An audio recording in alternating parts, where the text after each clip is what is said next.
अगर आप भी एसएससी सीजीएल मेंस की तैयारी करना चाहते हैं तो अभी ज्वाइन करें राकेश यादव सर के फ्री मेंस के बैच को, जिसकी क्लासेस 15 सितंबर से maths by Rakesh Yadav sir YouTube channel पर शुरू हो चुकी है, जिसमें मैथ्स राकेश यादव सर पढ़ाएंगे और रीजनिंग अरुण सर और English by Gopal Verma sir और जीएस यश रावत सर। और इसके साथ राकेश सर ने सीजीएल मेंस के लिए एक मैथ्स की बुक भी लॉन्च की है, जिसकी फ्री पीडीएफ आपको Rakesh Yadav sir WhatsApp channel पर मिल जाएगी। और सिर्फ यही नहीं, अगर आपको मॉक टेस्ट लगाने हैं तो वो भी कैरियर विल ऐप पर 21 रुपए में 21 मॉक टेस्ट लॉन्च किए हैं। और जो स्टूडेंट इस सीरीज से जुड़कर सिलेक्शन लेता है तो उसे कैरियर विल की तरफ से 21,000 रुपए का इनाम दिया जाएगा। तो अभी जुड़े maths by Rakesh Yadav sir YouTube channel पर और करें अपना सिलेक्शन पक्का।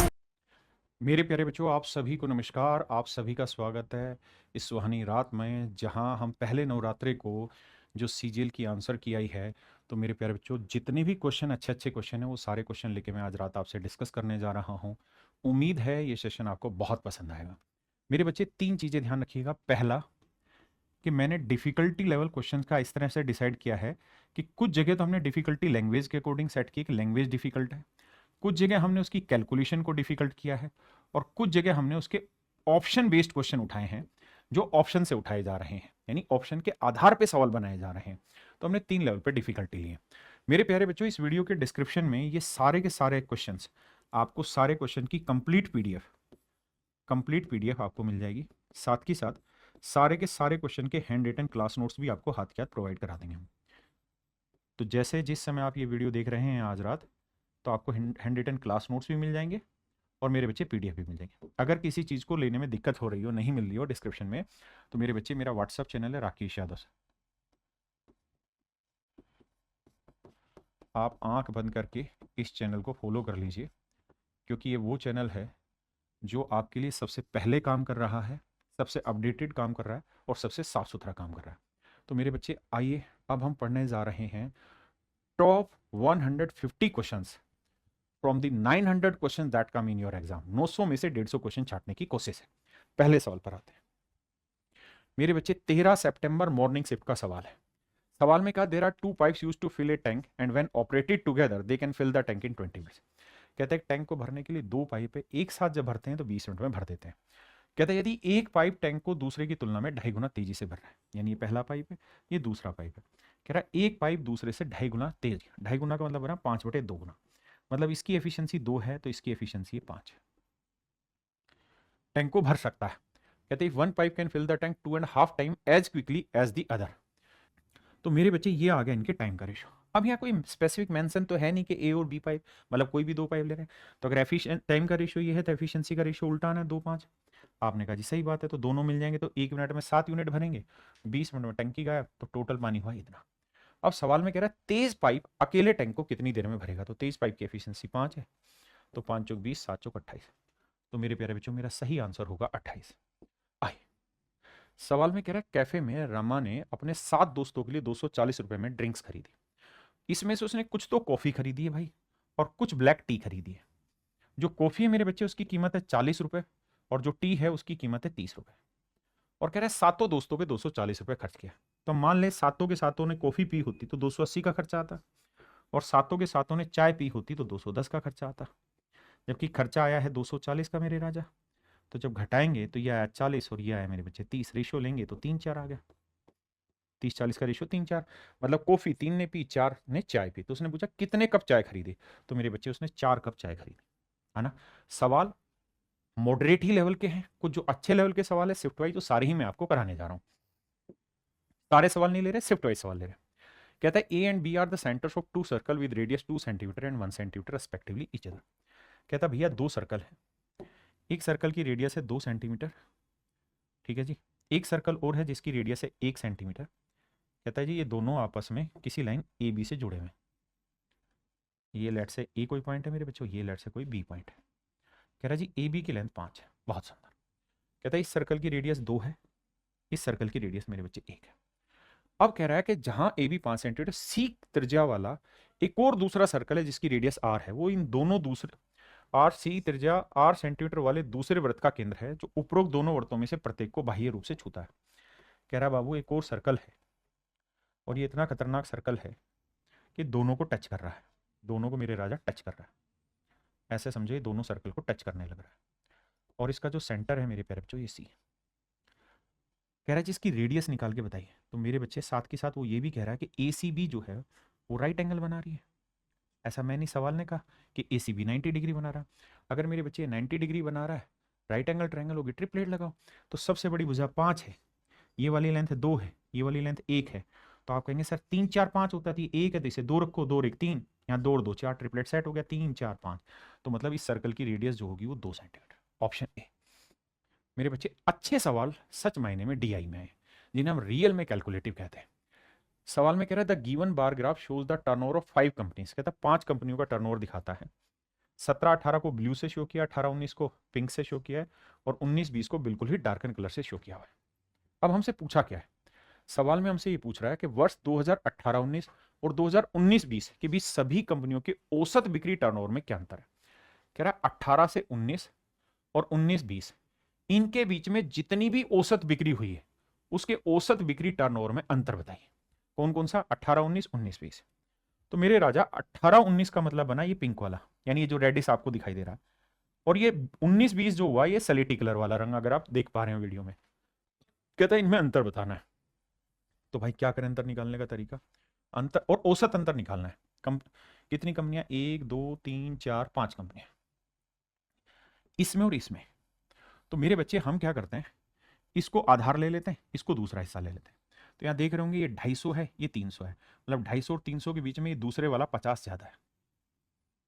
ठीक है, यहां देखें ये मेरे बच्चे 350 है और ये 250 है, तो इसका मतलब हम यहां ये कह सकते हैं कि यहां 100 का माइनस है। यहां देखें तो ये मेरे बच्चे लाइन, अगर आप देख पा रहे हो, इस बात को मैं समझाने की कोशिश करता हूं जूम करके, कि यहां अगर आप देखने की कोशिश करें तो ये लाइन और ये लाइन के बीच में है ये वाली वैल्यू, यानी ये पूरी वैल्यू नहीं है मेरे बच्चे, एग्जैक्ट वैल्यू नहीं है इस सवाल में।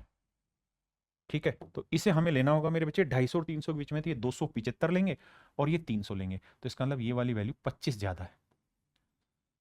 यहां आते मेरे बच्चे, ये वाला जो लाइन है ये है 200, ये 200 वाली लाइन है मेरे बच्चे, और ये वाली जो लाइन है ये 300 वाली, तो यहां हम कहेंगे ये वाला डाटा 100 ज्यादा है।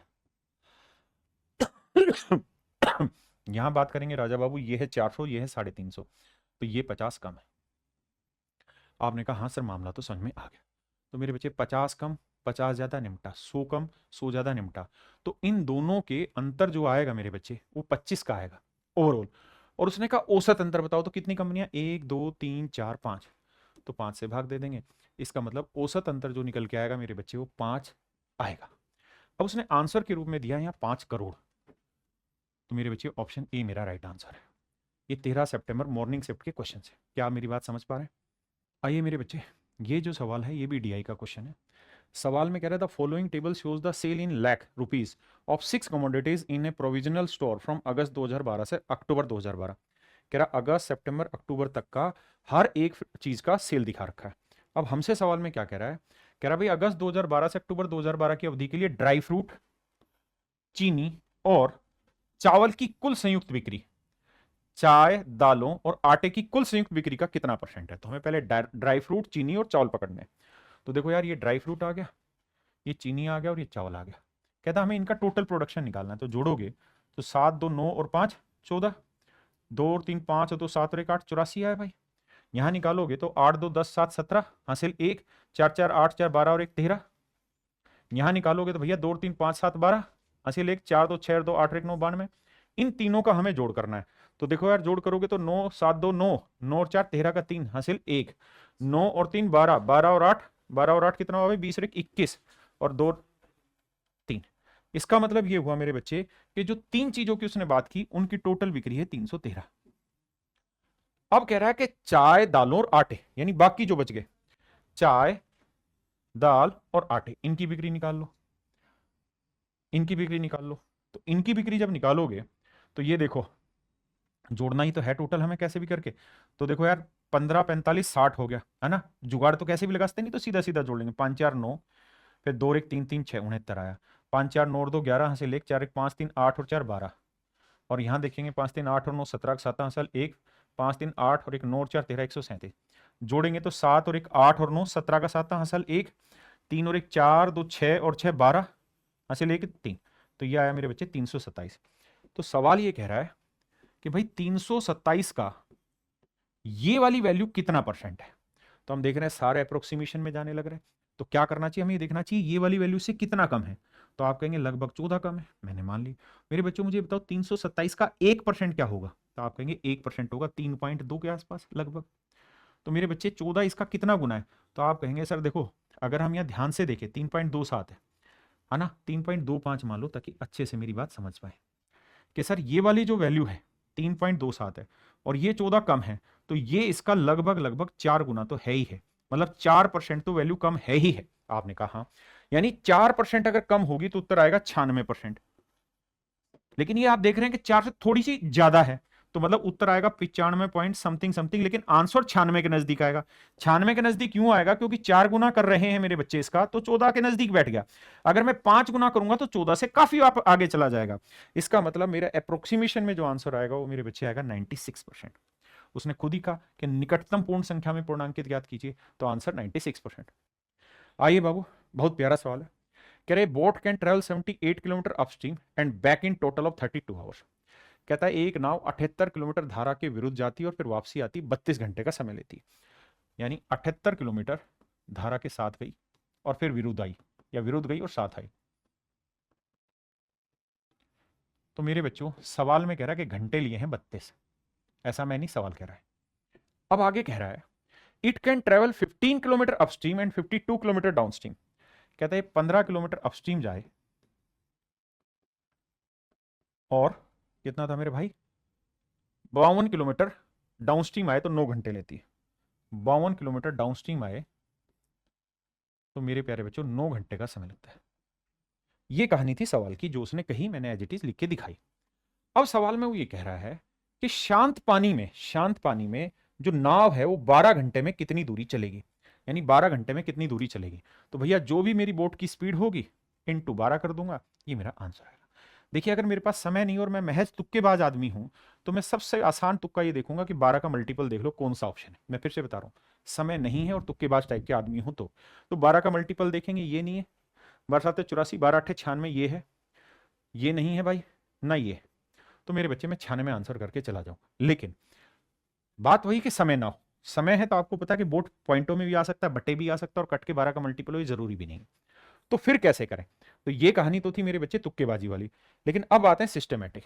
मेरे बच्चों अब यहां इतना समय नहीं होगा कि यहां आप एलिमिनेट करें इनको कटिंग पटिंग करके। यहां आपको क्या ढूंढना होता है, एक ही चीज, क्या आपको यहां पे 52 और 78 में कोई कॉमन नंबर ढूंढना होता है, बहुत बड़ा कॉमन नंबर जो दोनों को भाग दे रहा हो। 78 और 15 में कोई बड़ा कॉमन नंबर भाग दे रहा हो, तो आप कहेंगे सर 78 और 15 में जो भाग दे रहा है वो 3 आ रहा है, और 52 और 78 में जो भाग दे रहा है 13 आ रहा है। तो मेरे बच्चे तरीका यही है कि इसको 13 मान लो, तो 13 चौकू 52, और इसे 3 मान रहे हो तो 3 5 15 सेट हो रहा है, 5 और 4 9 आ गया। इसे 13 ले रहे हैं तो 13 छिक्का 78 आया। 3 से लेंगे मेरे बच्चे तो 3 से काटेंगे तो 26 आया, 26 6 32 सेट हो गया। तो मेरे बच्चे बोट प्लस वाटर की स्पीड 13 है, बोट प्लस वाटर की स्पीड 13 है, ये मैं समझा रहा हूं, आपको लिखना नहीं है। और बोट माइनस वाटर की स्पीड 3 है मेरे राजा।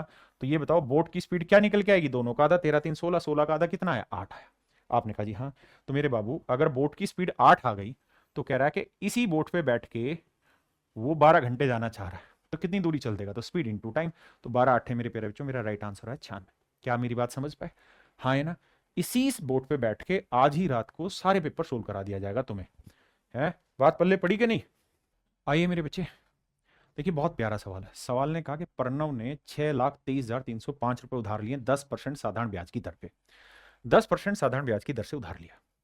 कहता है भाई उधार ली गई मूल राशि की वापसी के लिए 16,390 रुपए चुका देता है पहले साल के एंड में। पहले साल के एंड में इतने रुपए चुका देता है।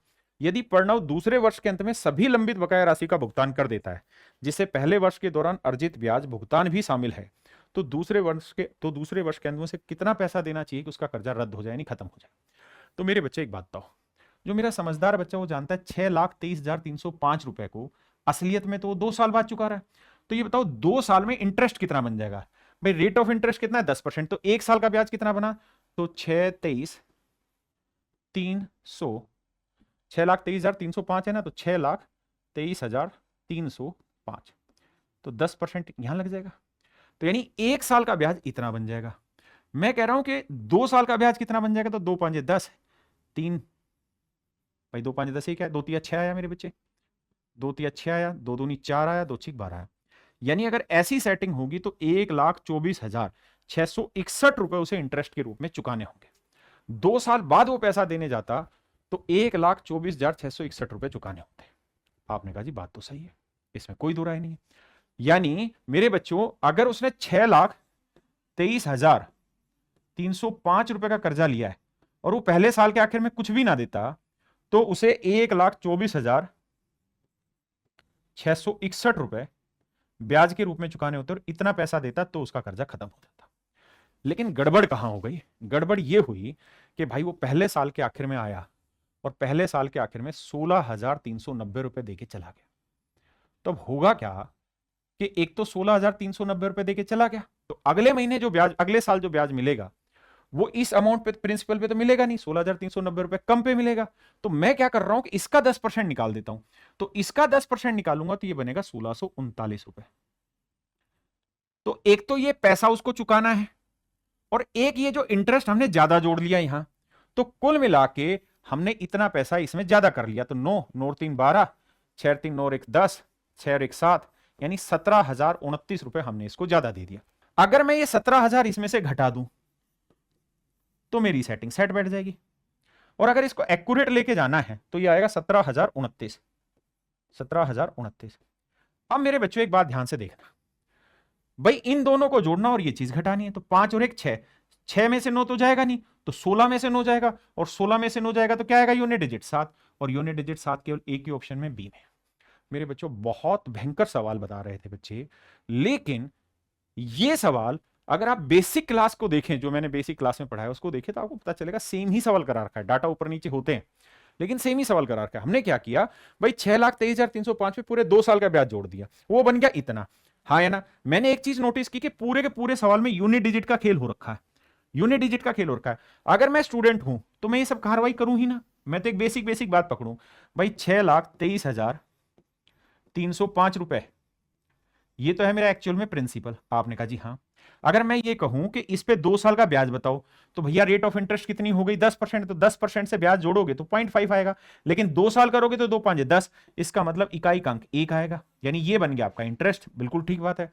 अब इसमें से जो कैलकुलेशन गड़बड़ कर दी वो ये कि 16,390 रुपए तो उसने पहले साल के आखिर में उतार दिए और उसका ब्याज हुआ 1639, यानी यूनिट डिजिट आया 9, यानी 9 यूनिट डिजिट का खेल आपको और समझना था। और फिर 5 और 1 6, 16 में से 9 गया 7, यानी मेरे बच्चे ऑप्शन बी मेरा राइट आंसर है। भाई मैं टीचर हूं, मुझे समझाना है, इसलिए मुझे स्टेप वाइज बताना पड़ रहा है। आप तो यूनिट डिजिट से उड़ाएंगे। देखिए बाबू कितना प्यारा सवाल दिए। सवाल में कह रहा है जी ये पिज्जा है, जिस पिज्जा को बैठ के आज आप मस्ती काट रहे हैं, ये पिज्जा है। कहता है इसका 1/4 हिस्सा उड़ा दिया गया, ऐसे 1/4 इसका उड़ा दिया गया। 21 सेंटीमीटर रेडियस है। भाई पूरे सर्कल की सर्कमफ्रेंस क्या होनी है? 2πr, 22/7 गुना r, 21। अब आप ये बात भी जानते हैं कि आपने 1/4 हिस्सा उड़ा दिया तो 3/4 बचा। हाँ जी। अब ये तो आ गई मेरे बच्चे ये वाली सर्कमफ्रेंस, लेकिन ये वाला जब हिस्सा उड़ा दिया आपने तो ये वाली सर्कमफ्रेंस तो लेनी होगी, तो ये r हुई, ये भी r हुई, तो ये 2r और लेनी होगी, यानी 21 दूनी 42। ये मेरे प्यारे बच्चों मेरा राइट आंसर होगा, ये मेरा राइट आंसर होगा। कुछ है ही नहीं। ये 1 आया, 7 3 21, आपने यूनिट डिजिट पकड़ा, 3 एकम 3 3 9, 9 और 2 11, यानी जिसका इकाई का अंक 1 आएगा वो आंसर। ना तो ये आंसर ना ये आंसर, इन दोनों में से एक ढूंढना है। अब मेरे बच्चे आप ये बात भी जानते हैं कि ये 3 से भाग जा रहा है, ये भी 3 से भाग जाने लग रहा है, तो जो आंसर होगा वो 3 से भाग जाए।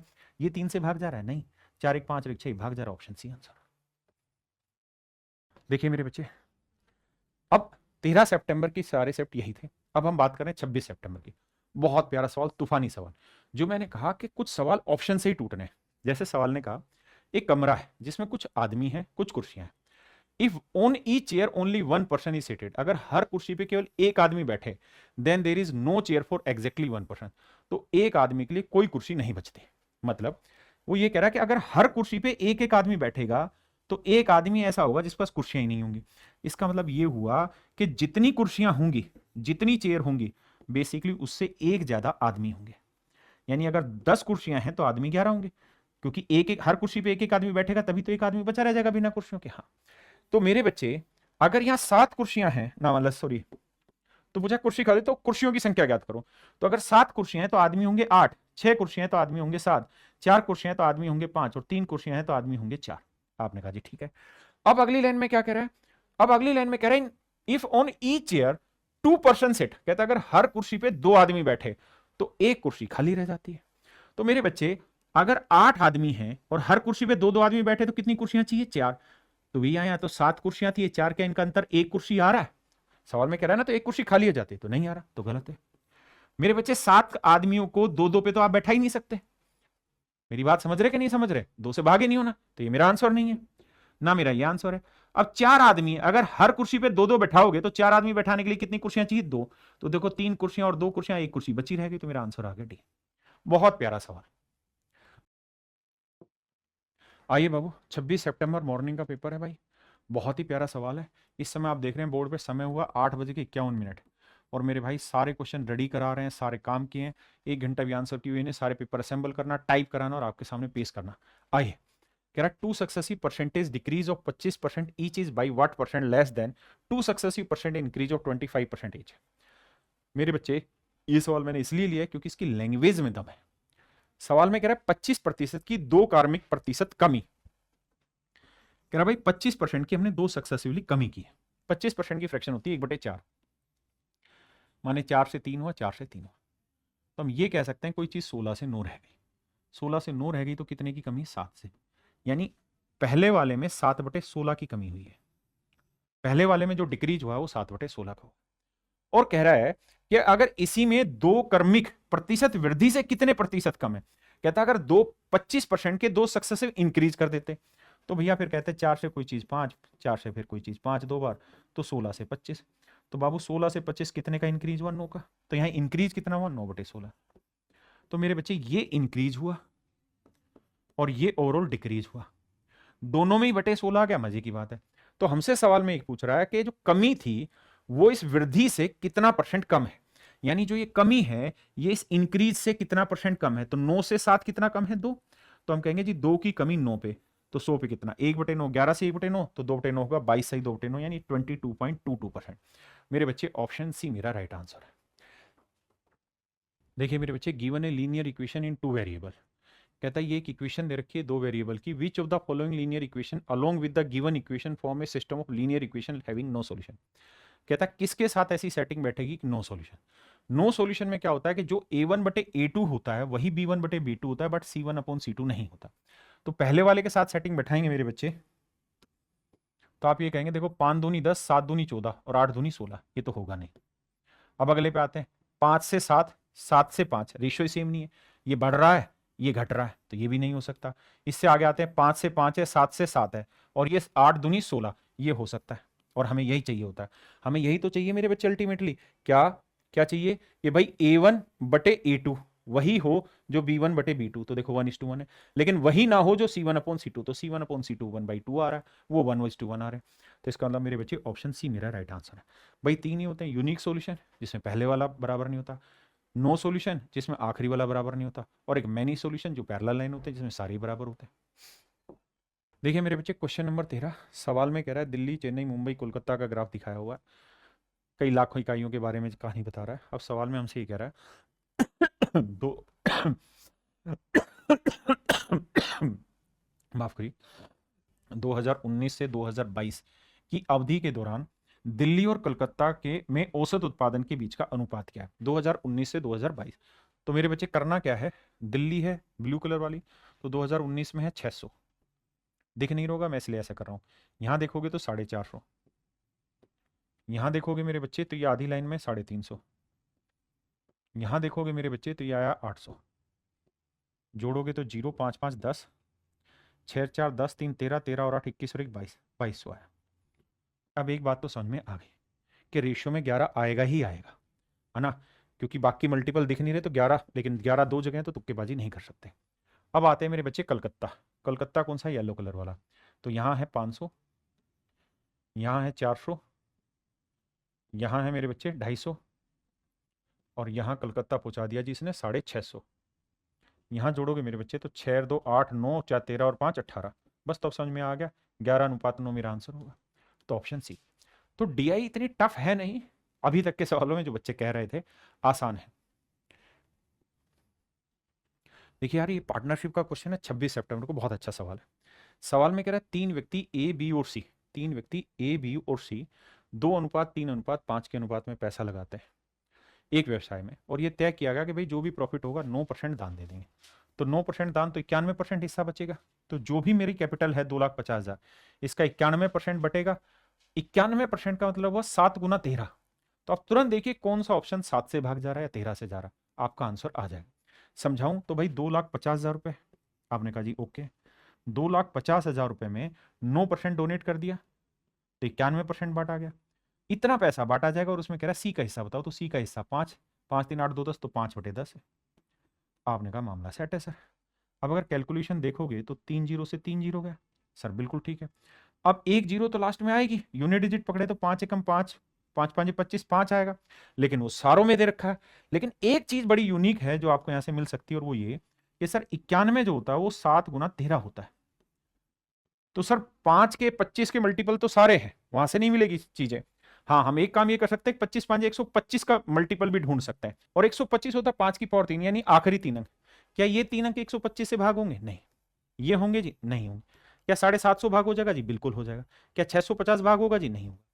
तो मेरे बच्चे ऑप्शन सी। अगर आप 125 भी नहीं पकड़ पा रहे हैं तो दूसरा तरीका ये कि 13 और 7 का मल्टीपल, 7 का मल्टीपल ढूंढ दो। 7 का मल्टीपल ऑप्शन सी ही आपको दिखाई देगा।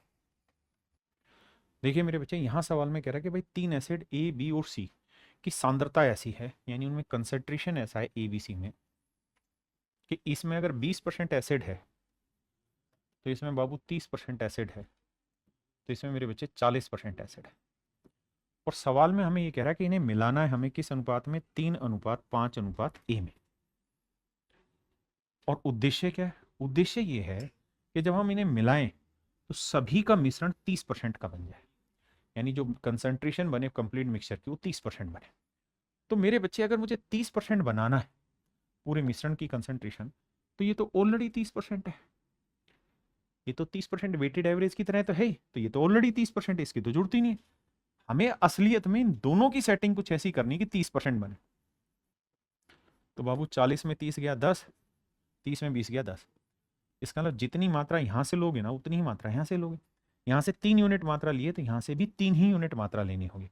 तो कह रहा है ए का मान ज्ञात करिए। तो मेरे बच्चे ए का मान यहाँ कुछ और नहीं 3 होगा।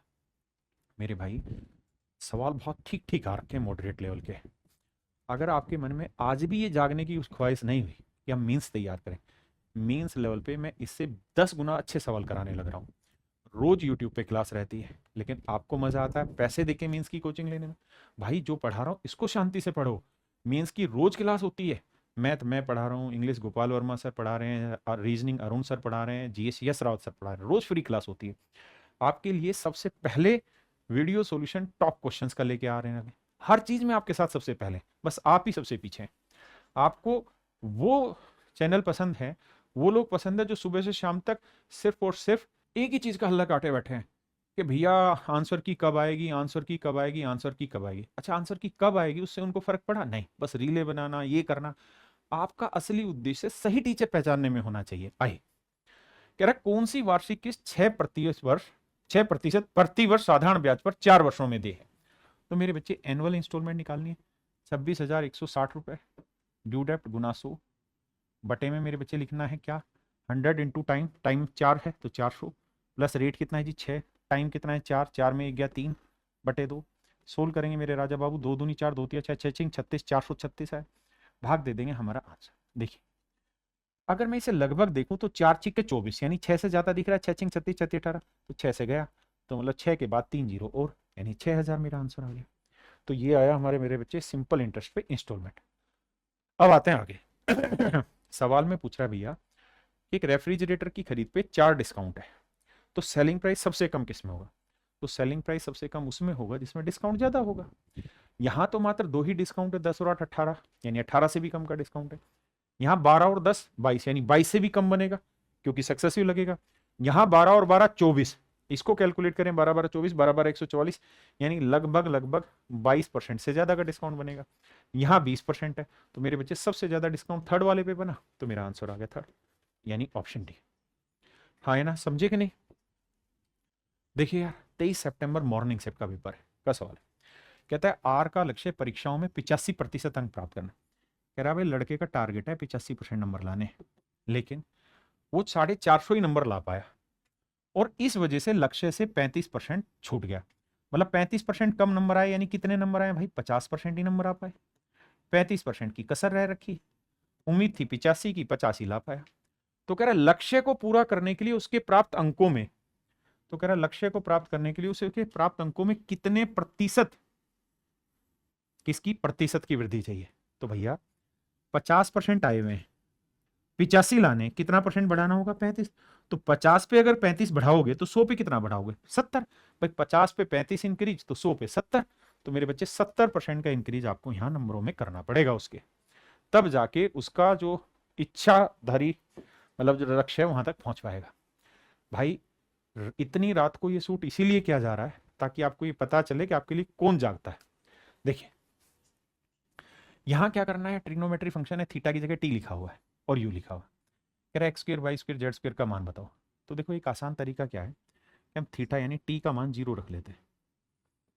अगर 0 रखेंगे तो कोस 0 1, तो एक्स का मान आ रहा है। यहाँ साइन 0 0, तो ये कहानी खत्म।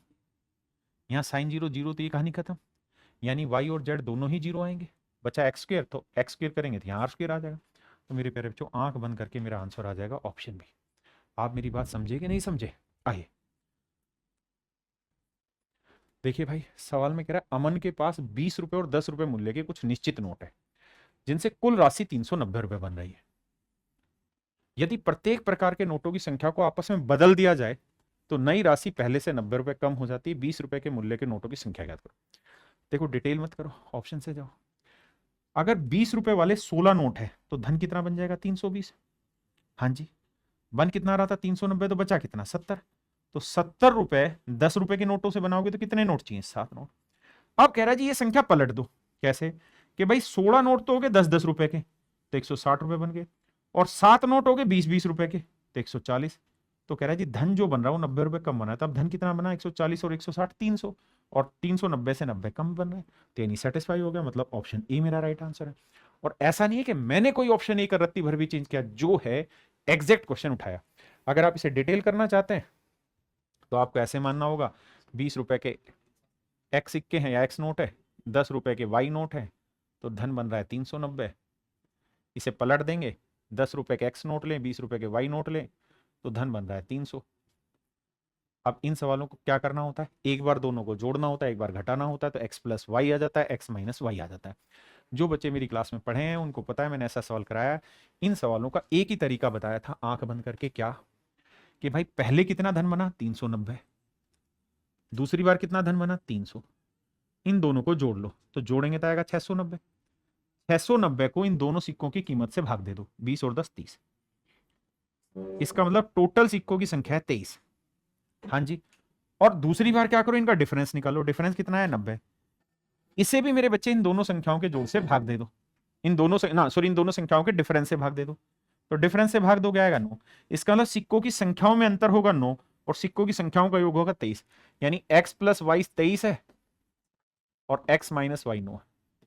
सोल्व करेंगे मेरे बच्चे, मेरा आंसर आ जाएगा निकल के। 23 और 9 का जोड़ करेंगे 32, 32 का आधा 16। डिटेल है ये। आइए, बहुत ही खूबसूरत सवाल लगा भाई मुझे। 23 सितंबर मॉर्निंग शिफ्ट का क्वेश्चन है, बहुत प्यारा सवाल लगा। क्या सवाल में ये कह रहा है कि भैया y का मान ज्ञात करिए। y क्या है? y एक परसेंटेज वैल्यू है, जो कीमत हमने बढ़ाई घटाई वो वाली वैल्यू। सवाल में कह रहा है भाई अमित और बिलाल करम से 1500 और 2000 रुपए का सामान खरीदे। अगर हमसे लास्ट में कंपैरिजन पूछा गया, परसेंटेज, रेशियो, फ्रैक्शन, तो हमें रियल वैल्यू नहीं लेनी। कह रहा 1500 और 2000 का माल खरीदे, हमें इनका सिर्फ रेशियो लेना है। 5 3 15 5 चौक 20, यानी हमें इन्हें 3:4 में मान लेना है। क्या मान लेना है? 3:4 में। यानी हमें मान लेना है कि भाई अमित ने कोई चीज 3 की खरीदी थी तो बिलाल ने वो चीज 4 की खरीदी। परसेंटेज निकालना है, इसे 300 मान लो, इसे 400। कोई दिक्कत है जी? नहीं। अब कह रहा है जी क्या कि जो अमित है वो अपनी चीज पे y% कीमत बढ़ा दे रहा है। तो 300 का y%, 3y। 100 का y% y, तो 300 का 3 गुना 3y। यानी यहां वो 3y बढ़ा के चीज बेच रहा, मतलब इतना उसे प्रॉफिट हो रहा है। जबकि बिलाल जो है वो क्या कर रहा है? वो ये कह रहा है जी अपनी चीज पे 2y% कीमत बढ़ा रहा है। 2y% बढ़ा रहा है और फिर y% का डिस्काउंट दे रहा है। तो इसका 2y% बढ़ाओगे तो 100 का 2y% 2y, तो 400 का 8y, तो बढ़ की कीमत हो गई 400 जमा 8y। और अब कह रहा है जी जो बढ़ी हुई कीमत है इस पे y% का डिस्काउंट दे रहा है। तो बाबू 400 का y% 4y बना, और 8y का y% निकालोगे तो -8y बटे 100 स्क्वायर आया। 8y गुना y स्क्वायर y बटे 100। आपने कहा जी ठीक है। तो यानी जो कीमत 400 जमा 8y थी, अब उसमें इतने की कमी, तो घटाओगे तो 8y में 4y गया तो बचेगा 4y। भाई 400 जमा 4y और -8y स्क्वायर बाई 100, यानी एक्चुअल में अब इस आर्टिकल की कीमत इतनी रहेगी। तो पहले 400 थी, अब रह गई इतनी, तो कितना प्रॉफिट कमा लिया सर? तो 4y माइनस 8y स्क्वायर बटे 100, यानी सर जी इतने का प्रॉफिट यहां इसने कमा लिया। और इसने कितने का प्रॉफिट कमा लिया? 3y का। और कह क्या रहा है? कह ये रहा है कि भाई दोनों को सेम प्रॉफिट हुआ है। अगर दोनों को सेम प्रॉफिट हुआ है तो इक्वल कर लेंगे। अब क्या करो, अब कोई और फंक्शन तो दिख नहीं रहा, y पूरे में कॉमन लेके उड़ा दो। उड़ा दिया जी। 4 इधर लाया, कितना हुआ? 3। 1 आया, y किसके बराबर आ गया? 100/8 के। 100/8 का मतलब क्या होता है? 12.5%। इसका मतलब यहां जो रेट ऑफ y होगा वो 12.5% होगा। जिन बच्चों को y में दिक्कत है वो क्या करो, रेट अपनी तरफ से 10% मान लो। जैसे y माना ना, यहां y की जगह 10% ले लो, तो 300 का 30%। लेकिन बस ध्यान ये रखना, वो 10 यूनिट परसेंट मानते हैं हम अपनी तरफ से 10% मान लेंगे गलत है, हम 10 यूनिट परसेंट मानेंगे। तो 10 यूनिट परसेंट निकालोगे तो 30 यूनिट प्रॉफिट होगा। ऐसे यहां निकालेंगे, कंपेयर करेंगे, वहां से यूनिट का गुना निकाल लेंगे। तो जो ठीक लगे वो मेथड आप चूज करिए। देखिए बाबू ध्यान से आइए सवाल पर। मेरे प्यारे बच्चों, डीआई का क्वेश्चन है, the following table shows the total candidate appeared and the number of candidate present in different exams. PQR 3 exam है भाई, इतने बच्चे टोटल थे और इतने इसमें से प्रेजेंट हुए। अब मुझसे पूछ रहा study the table and answer the question. Question यहां पूछा गया है, कह रहा total denotes total candidate applied for centre and present denote candidate appeared in which year was the number of absentees the second highest in total of all centre. कहता है इन सारे centres में ये बताओ किस साल में जो हाईएस्ट एब्सेंटी है वो सेकंड नंबर पे थे, यानी सबसे ज्यादा एब्सेंटी नहीं, सेकंड नंबर के हाईएस्ट एब्सेंटी। तो यहां देखो मेरे बच्चे कितने एब्सेंटी हैं, यहां कितने एब्सेंटी है सर? यहां 3 एब्सेंटी है। यहाँ 56 से 45 कितने एब्सेंटी है सर? 11 एब्सेंटी है। यहाँ 55 से 50 कितने एब्सेंटी? 5। तो 5 और 3 8, 19 एब्सेंटी है 2016। यहाँ आते हैं जी, 5 हुए जी, यहाँ 75 से 55 10 हुए, 20 हुए, 20 हो गए सर। और यहाँ 45 से 40 5 हो गए, तो ये आ गया जी 30 एब्सेंटी। अब यहाँ देखने हैं कितने एब्सेंट है। 64 से 60 4, 65 से 45 ये 20 हो गया, और 65 से 55 10, तो ये हो गया जी 34। यहां से मोटा मोटा समझ में आ रहा है कि 16 आंसर नहीं होगा, 18 नहीं होगा, 17 ही होगा। 19 से देखते हैं तो 20 और 11, 84 और 72 12, 70 और 62 8, तो 12 8 20 और 11 31। अरे गड़बड़ हो सकती थी, ठीक कह रहे हो। 55 44 11 आया मेरे बच्चे, 80 और 66 का मेरे बच्चे 14 आया यहाँ पे, और 90 और 85 का 5 आया। तो देखो यार 14 और 5 19, 19 और 11 आया मेरे बच्चे कितना? 19 और 11 आया 30।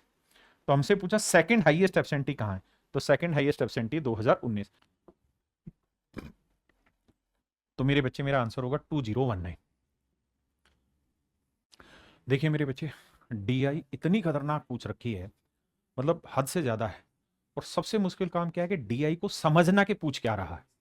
सवाल में कह रहा है कि read the given information and answer the questions that follows. The following table gives the percentage of marks obtain bye 7 student in 6 different subject in examination. The number in bracket given the maximum marks. कहता है ये maximum marks के number है। अब अगली line में सवाल यहां से है, if someone secured all the highest score, कहता है अगर किसी बच्चे ने सारे हाईएस्ट स्कोर सिक्योर किए हैं, that have been obtained by some student और द अदर। कहता है एक बच्चे की बात हो सकती है, ज्यादा बच्चों की बात हो सकती है, मतलब जिन जिन बच्चों ने निकाला हर एक सब्जेक्ट में, as given in the table above, what would be the exact overall percentage. तो कहता है एग्जैक्ट ओवरऑल परसेंटेज स्कोर क्या होगा ऑब्टाइंड बाय दैट स्टूडेंट। कहता है इस छात्र द्वारा, यानी जिन्होंने सबसे ज्यादा नंबर लिए हैं सारे पेपरों में, उसके एवरेज स्कोर क्या होगा। देखिए मेरे बच्चों, हमें करना ये होगा कि हमें ये देखना पड़ेगा कि मैथ में सबसे ज्यादा नंबर किसके हैं जी? अमन के। कितने? 150 का 100%, 150, यानी मैथ में 150 नंबर वाला बच्चा हाईएस्ट था। केमिस्ट्री में सबसे ज्यादा नंबर किसके हैं जी? 80%। तो 130 का 80%, 13 8 104, 104 नंबर लाने वाला बच्चा हाईएस्ट था। यहां आते फिजिक्स में 90 90, सबसे बड़ा 90 है, तो 120 का 90%, 12 निम्न में 108। फिजिक्स में 108 नंबर लाने वाला बच्चा हाईएस्ट था। ज्योग्राफी में 95% वाला बच्चा हाईएस्ट है, तो 100 का 95 करोगे मेरे बच्चे 95। कैलकुलेशन आसान बना रहा है, डीआई लग रहा है बड़ा लेकिन है नहीं। अब यहाँ हाईएस्ट क्या है 90%, तो 60 का 90% नौचिक 54 नंबर वाला हाईएस्ट है। और लास्ट में मेरे बच्चे 40 में हाईएस्ट है 90%, तो भैया 90 40 का 90% 36। इन सबको जोड़ना होगा। 6 4 10 5 15, 15 और 8 23 और 4 27 का 7 हासिल 2, 2 और 5 7, 7 और 9 16, 16 और 5 21, 21 और 3 24, 3 और 2 5, यानी 547 नंबर आए हैं। अब मेरे बच्चों हमसे पूछा क्या था इस सवाल में, हमसे पूछा ये था exact overall percentage score obtain. तो मेरे भाई ये बताओ कि 547 नंबर इसको मिले हैं और 6 सब्जेक्ट थे। कितने सब्जेक्ट थे? 6। तो यहां जोड़ेंगे मेरे बच्चे तो 150, 130, 120, 120, 130, 250, 250, 150, 400 हो गया, 500 हो गया और 600 हो गया। तो सारे सब्जेक्टों का टोटल है मेरे बच्चे 600। कह रहा जी कितना परसेंट हुआ? 6 से काटेंगे मेरे बच्चे 91 सही 1/6, क्योंकि 6 नीम 54 6 कम 6, 91 सही 1/6% मेरा डायरेक्ट आंसर। मेरे बच्चे आप एक काम ईमानदारी से करना, सेम यही सवाल, ऐसा ही सवाल CHSL में भी आया था। मैंने जो मॉक टेस्ट कराए थे 15 मॉक टेस्ट प्रीलिम्स, आप एक बार जाके बस चेक करना कि आपको हूबहू सवाल मिल रहा है वहां पे कि नहीं मिल रहा। अगर मिले तो बताना मुझे। मेरे भाई जो कराया था वही आ रहा है।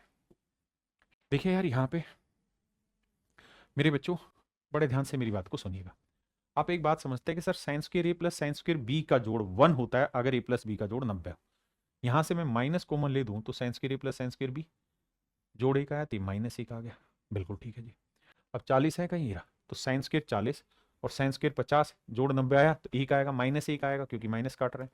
अब भैया 30 और 60 को सेट करोगे तो मेरे बच्चे इसका जोड़ 1 आया, लेकिन ये +1 आया। और साइंस स्क्वायर 45 साइंस स्क्वायर 45 जोड़ोगे तो इसका भी जोड़ 1 आया। तो सब कुछ कट के मेरे बच्चे आंसर क्या आ जाएगा? 0। तो ऑप्शन डी मेरा राइट आंसर। कह रहा जी दी गई तालिका में एक संस्थान में 3 अलग अलग विषयों में 3 छात्रों द्वारा अंकों का प्रतिशत दर्शाया जाता है। कि भाई हिस्ट्री में राम मोहन श्याम ने कितने कितने परसेंट नंबर लाए वो दिखाया गया। अब सवाल में हमसे पूछा है यदि परीक्षा उत्तीर्ण करने के लिए इतिहास में न्यूनतम 105 अंक आवश्यक। कह रहा भाई वही बच्चा पास माना जाएगा जिसकी हिस्ट्री में 105 नंबर आएंगे। तो बताओ कितने छात्र परीक्षा में उत्तीर्ण हुए हिस्ट्री में? तो मेरे बच्चे 105 नंबर जो बच्चा ले आएगा हिस्ट्री में, कितने में से 175 में वो बच्चा पास माना जाएगा। तो कितना परसेंटेज होगा जी? 25 चौकू 100, 25 से काटेंगे 7 आया, 7 से काटा 15। यानी जिस बच्चे के 60% नंबर आ गए वो हिस्ट्री में गोलीगेट हो गया, पास हो गया। राम 60% ला पाया? नहीं। मोहन ला पाया? नहीं। तो केवल और केवल हिस्ट्री में तो एक ही बच्चा पास हो पाया, श्याम। और यही सवाल ने पूछा कि भाई हिस्ट्री में कितने बच्चे पास हुए? तो हिस्ट्री में तो मेरे राजा बाबू केवल एक ही बच्चा पास हो पाया। देखिए यार इस सवाल में आपको क्या करना है, ये आपको मेरे बच्चे फार्मूला दिखाई दे रहा होगा ऊपर का, किस चीज का? x + 5 का होल क्यूब इंटू x - 5। नीचे वाला फार्मूला देखेंगे तो a² - b² करेंगे तो x - 5 x + 5। इससे ये चीज कटी, x + 5 से भाग देंगे, स्क्वायर आया, स्क्वायर करेंगे तो x² + 5 दूनी 10 + 25। ऑप्शन सी मेरा राइट आंसर। कह रहा मान लीजिए O केंद्र का वृत्त और AB और CD त्रिज्याएं। ये मान लीजिए मेरे बच्चे कोई सर्कल है और सवाल में कह रहा है कि इस सर्कल की 2 त्रिज्याएं AB और CD त्रिज्या के एक ही तरफ 2 समानांतर, O केंद्र वृत्त और AB और CD त्रिज्या के, हिंदी में गलत लिखा हुआ, मान लीजिए O वृत्त का केंद्र है और AB और CD केंद्र के एक ही तरफ की 2 समानांतर जीवाएं। यहाँ ये 2 समानांतर जीवाएं भाई एक ही साइड बनी हुई है। कहता है एक की लेंथ 10 है, एक की 24 है, इसकी 10 है, इसकी लेंथ 24 है। और कह रहा है कि भैया PQ 7 सेंटीमीटर, तो वृत्त का व्यास ज्ञात करिए। PQ मेरे बच्चे कितना है? 7 सेंटीमीटर, यानी इन दोनों के बीच की डिस्टेंस। अब ये मेरे बच्चे सर्कल का सेंटर हो गया और एक यहाँ पे ये हो गया, तो ये गैप हमें दे रखा है मेरे बच्चे कितना? 7। ये गैप हमें दे रखा है, OQ 7 है तो PQ 7 दिया हुआ है। तो देखो यार यहाँ OP हुआ मेरे बच्चे और वहां OQ हुआ, तो PQ की लेंथ हमें 7 रखी। अब आप जानते हैं ये 5 है, ये 24 है, तो ये कितना है? 12 है। तो सर ट्रिपलेट 5 12 के साथ कौन सा होता है? 13। तो मेरे बच्चे यहाँ तो आपका बन जाएगा 5 12 13, लेकिन यहाँ 13 बनेगा नहीं। बन सकता है सर कैसे? यहाँ 5 ये 13, तो ये पूरा लेना होगा 12, और ये 12 है ये 5, तो ये कितना बन जाएगा? 13। सेटिस्फाई होने लग रहा है। यानी सर्कल की रेडियस कितनी होगी 13, तो सर्कल का डायमीटर पूछा मेरे बच्चे, आंसर होगा 26। आइए मेरे बच्चे, ये सवाल one of the finest question है। देखिए कोई इसे पहले से करके आपको करा दे, उसका तो एक अलग तरीका है। इतना आसान नहीं है 59.375% की फ्रैक्शन को बनाना, इतना आसान नहीं है किसी के लिए भी पहली बार में देखिए, लेकिन फिर भी आप समझिए। सवाल में कह रहा है यदि उस चुनाव में मतदान करने योग्य लोगों की संख्या 16,000 थी, यानी 16,000 आदमी ऐसे थे मेरे बच्चे जो उस चुनाव में वोट डाल सकते। बहुत बढ़िया। अब आगे कह रहा है जी y% लोगों ने वोट नहीं दिया, 10% वोट अवैध घोषित कर दिए गए। जितने भी वोट वैध थे उसमें एक जीतने वाले को वोट मिले 59.375%, 59.375% मिले जीतने वाले को। तो मेरे बच्चे विनर को इतने हैं, तो नेचुरल है हारने वाले को कितने मिले होंगे? 100 में से घटाएंगे तो 40.625। आपने कहा जी बिल्कुल ठीक है, तो कितने के गैप से जीता है? तो घटाएंगे, 5 में 5 गया 0, 7 में 2 गया 5, और 13 में 6 गया 7, और यहां आया 18, यानी 18.75% से मेरे प्यारे बच्चों वो चुनाव जीत गया। 18.75, 18.75 एक स्टैंडर्ड डाटा है, और इसकी फ्रैक्शन आप जानते हैं कितनी होती है मेरे बच्चे? तो आप कहेंगे सर 3/16, इसकी फ्रैक्शन होती है सर 3/16। इसका अर्थ ये हुआ कि भैया वैलिड के 18.75% से चुनाव जीत गया, मतलब वैलिड वोट 16 थे तो 3 से चुनाव जीत गया, जबकि एक्चुअल में जो चुनाव जीता है वो 2484 से जीता है। तो 3 यूनिट रिप्रेजेंट कर रहा है 2484, तो 16 यूनिट की वैल्यू। आपने कहा जी ओके रिपोर्ट है। ये हो गए मेरे बच्चे वैलिड वोट। अब कह रहा था जी 10% वोट इनवैलिड हो गए, तो 10% इनवैलिड का मतलब 1/10 इनवैलिड हुए, यानी 10 में से एक इनवैलिड, तो वैलिड कितने? 9, तो ये सारे वैलिड है, तो 9 यूनिट इसको रिप्रेजेंट कर रहा है, तो 10 यूनिट की वैल्यू कितनी? इतनी। तो ये आ गई मेरे बच्चे वोटिंग, वोटिंग, और मेरे राजा ये है वोटिंग लिस्ट। अब हमें बस ये निकालना है कि इसमें कितने % लोगों ने वोट नहीं दिए। तो रेशियो लेना है। रेशियो लेने के लिए क्या करना है? देखो भाई 16 को 10 से गुना किया 160, 160 को गुना करेंगे 100 बचा, 9 से काटेंगे तो 9 3 27, नहीं 9 दूनी 18, 6 बचा, 9 7 63, 9 6 54, 276, 3 से काटेंगे 3 27, 3 दूनी 6, तो रेशियो आया 100:92। यानी वोटिंग लिस्ट में 100 लोग थे तो वोटिंग 92 ने की, तो कितने लोग अब्सेंट रह गए? 8%, यानी 8% लोग ऐसे थे जो वोट डालने ही नहीं आए, और यही हमसे सवाल में पूछा गया था। ऑप्शन सी मेरा राइट आंसर। देखिए बाबू ध्यान से समझिए, ये वही सवाल है जो पीछे मैं करा चुका हूं आपको, सेम ही सवाल रिपीट हुआ, और ये नुकसान भी होता है क्योंकि सेम एक जैसा सवाल रिपीट होता है। सवाल में करा भाई मोहन ने 20% प्रतिवर्ष साधारण ब्याज की दर से 4,22,000 रुपए और 22,092 रुपए का कर्जा लिया। इतने रुपए का मेरे बच्चे प्रिंसिपल लिया, कर्जा लिया। कहता जी रेट ऑफ इंटरेस्ट है 20%। हमने कहा जी हाँ बिल्कुल ठीक बात है, 20% ब्याज की दर है। कह रहा पहले साल के आखिर में उसने कुछ पैसा चुका दिया, अब ये बताओ कि दूसरे साल के आखिर में वो कितना पैसा दे कि उसका कर्जा खत्म हो जाए। तो मेरे बच्चे एक बात बताओ, बहुत समझदारी की बात है, 4,22,092 का 10% कितना होगा? तो आप कहेंगे 4,22,092 का 10% होगा 42,209 रुपए 20 पैसे, ये 10% होगा। मैं आपको ये कह रहा हूं कि भाई 2 साल में रेट ऑफ इंटरेस्ट कितना बन जाएगा? 40%, क्योंकि 1 साल में 20% तो 2 साल में बन जाएगा 40%। अगर 10% से इंटरेस्ट इतना बन रहा है राजा, तो 40% से कितना होगा? 4 गुना। यानी अगर हम ये वाली कहानी थोड़ी देर भूल जाएं तो पूरे 2 साल का इंटरेस्ट जोड़ें, तो जोड़ेंगे तो 4 दूनी 8 और 4 नीम 36। आगे करने की जरूरत नहीं, बस इतना। यानी ये हो गया मेरा प्रिंसिपल, ये हो गया पूरे 2 साल का ब्याज। बिल्कुल मामला सेट है, यहां कुछ नहीं तो पॉइंट लगा दिया। फिर क्या कह रहा है जी? कह रहा गड़बड़ ये हो गई कि पहले साल के आखिर में 21,679 रुपए वो दे गया, तो 21,679 रुपए तो वो दे गया, बिल्कुल ठीक है। लेकिन हमने एक गड़बड़ ये भी तो कर दी कि पहले साल के आखिर में जब वो पैसे दे गया तो दूसरे साल हमने तो पूरे प्रिंसिपल पे इंटरेस्ट लगाया, जबकि इस पे इंटरेस्ट नहीं लगना चाहिए था। तो इसका 10% क्या होगा? तो आप कहेंगे सर 2167.9 होगा 10%।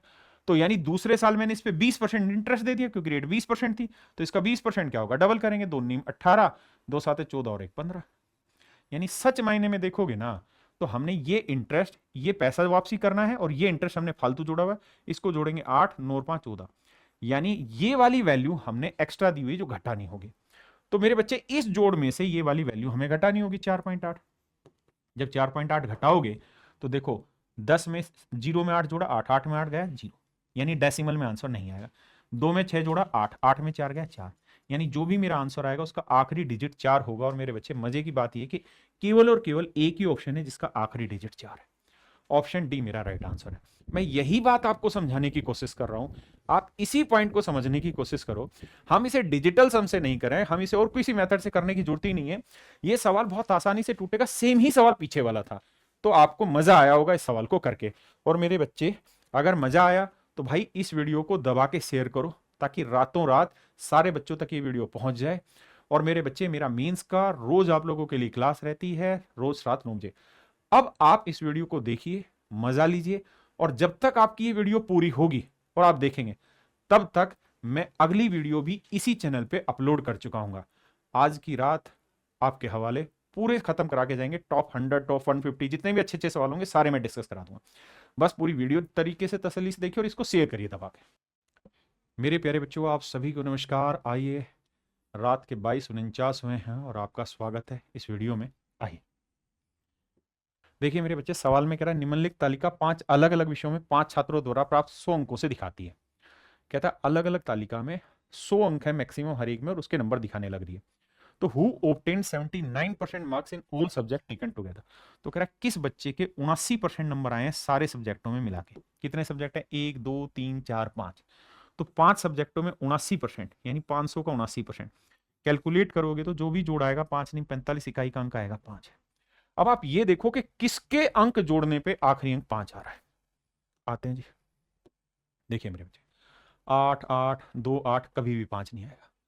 6 5 आ गया, 6 6 12, 6 18, 8 8 16, ये भी इकाई का अंक 5 नहीं लाएगा। 7 3 10 0, 4 5 9, ये भी 5 नहीं ला रहा। 8 4 12, 12 और 6 18 और 9, ये भी 5 नहीं ला रहा। मेरे बच्चे यहाँ देखिए तो 5 आ रखा है, यहाँ 5 आ रखा है, यहाँ 5 आ रखा है, यहाँ 0।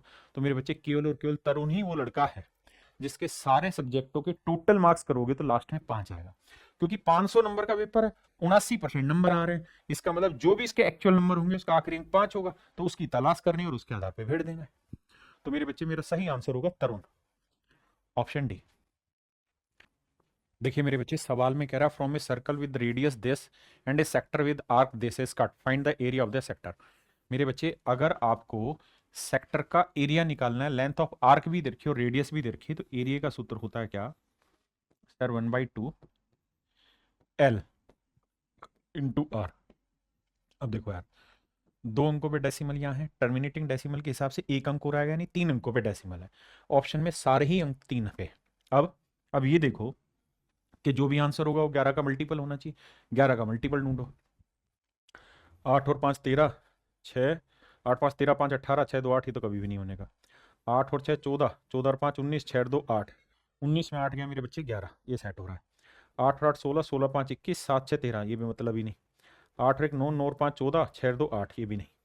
तो मेरे बच्चे, केवल और केवल बी ही ऑप्शन ऐसा है जो मेरा 11 का मल्टीपल है, बाकी कोई मल्टीपल है ही नहीं। आइए जी, ये टाइम एंड वर्क का क्वेश्चन है 9 सितंबर का, आफ्टरनून वाली शिफ्ट का। सवाल में कह रहा है जी एम एन और एस है, किसी टंकी को 20 50 और 100 मिनट में भर सकते हैं। मान लेते हैं टंकी समझाने के लिए 100 यूनिट पानी, तो 25 चौकू 100, 50 दूनी 100 और 100 एकम 100।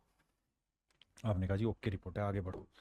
यानी ये हो गया तुम्हारा एम एन एस, ये हो गया एम, ये हो गया एन और ये हो गया एस।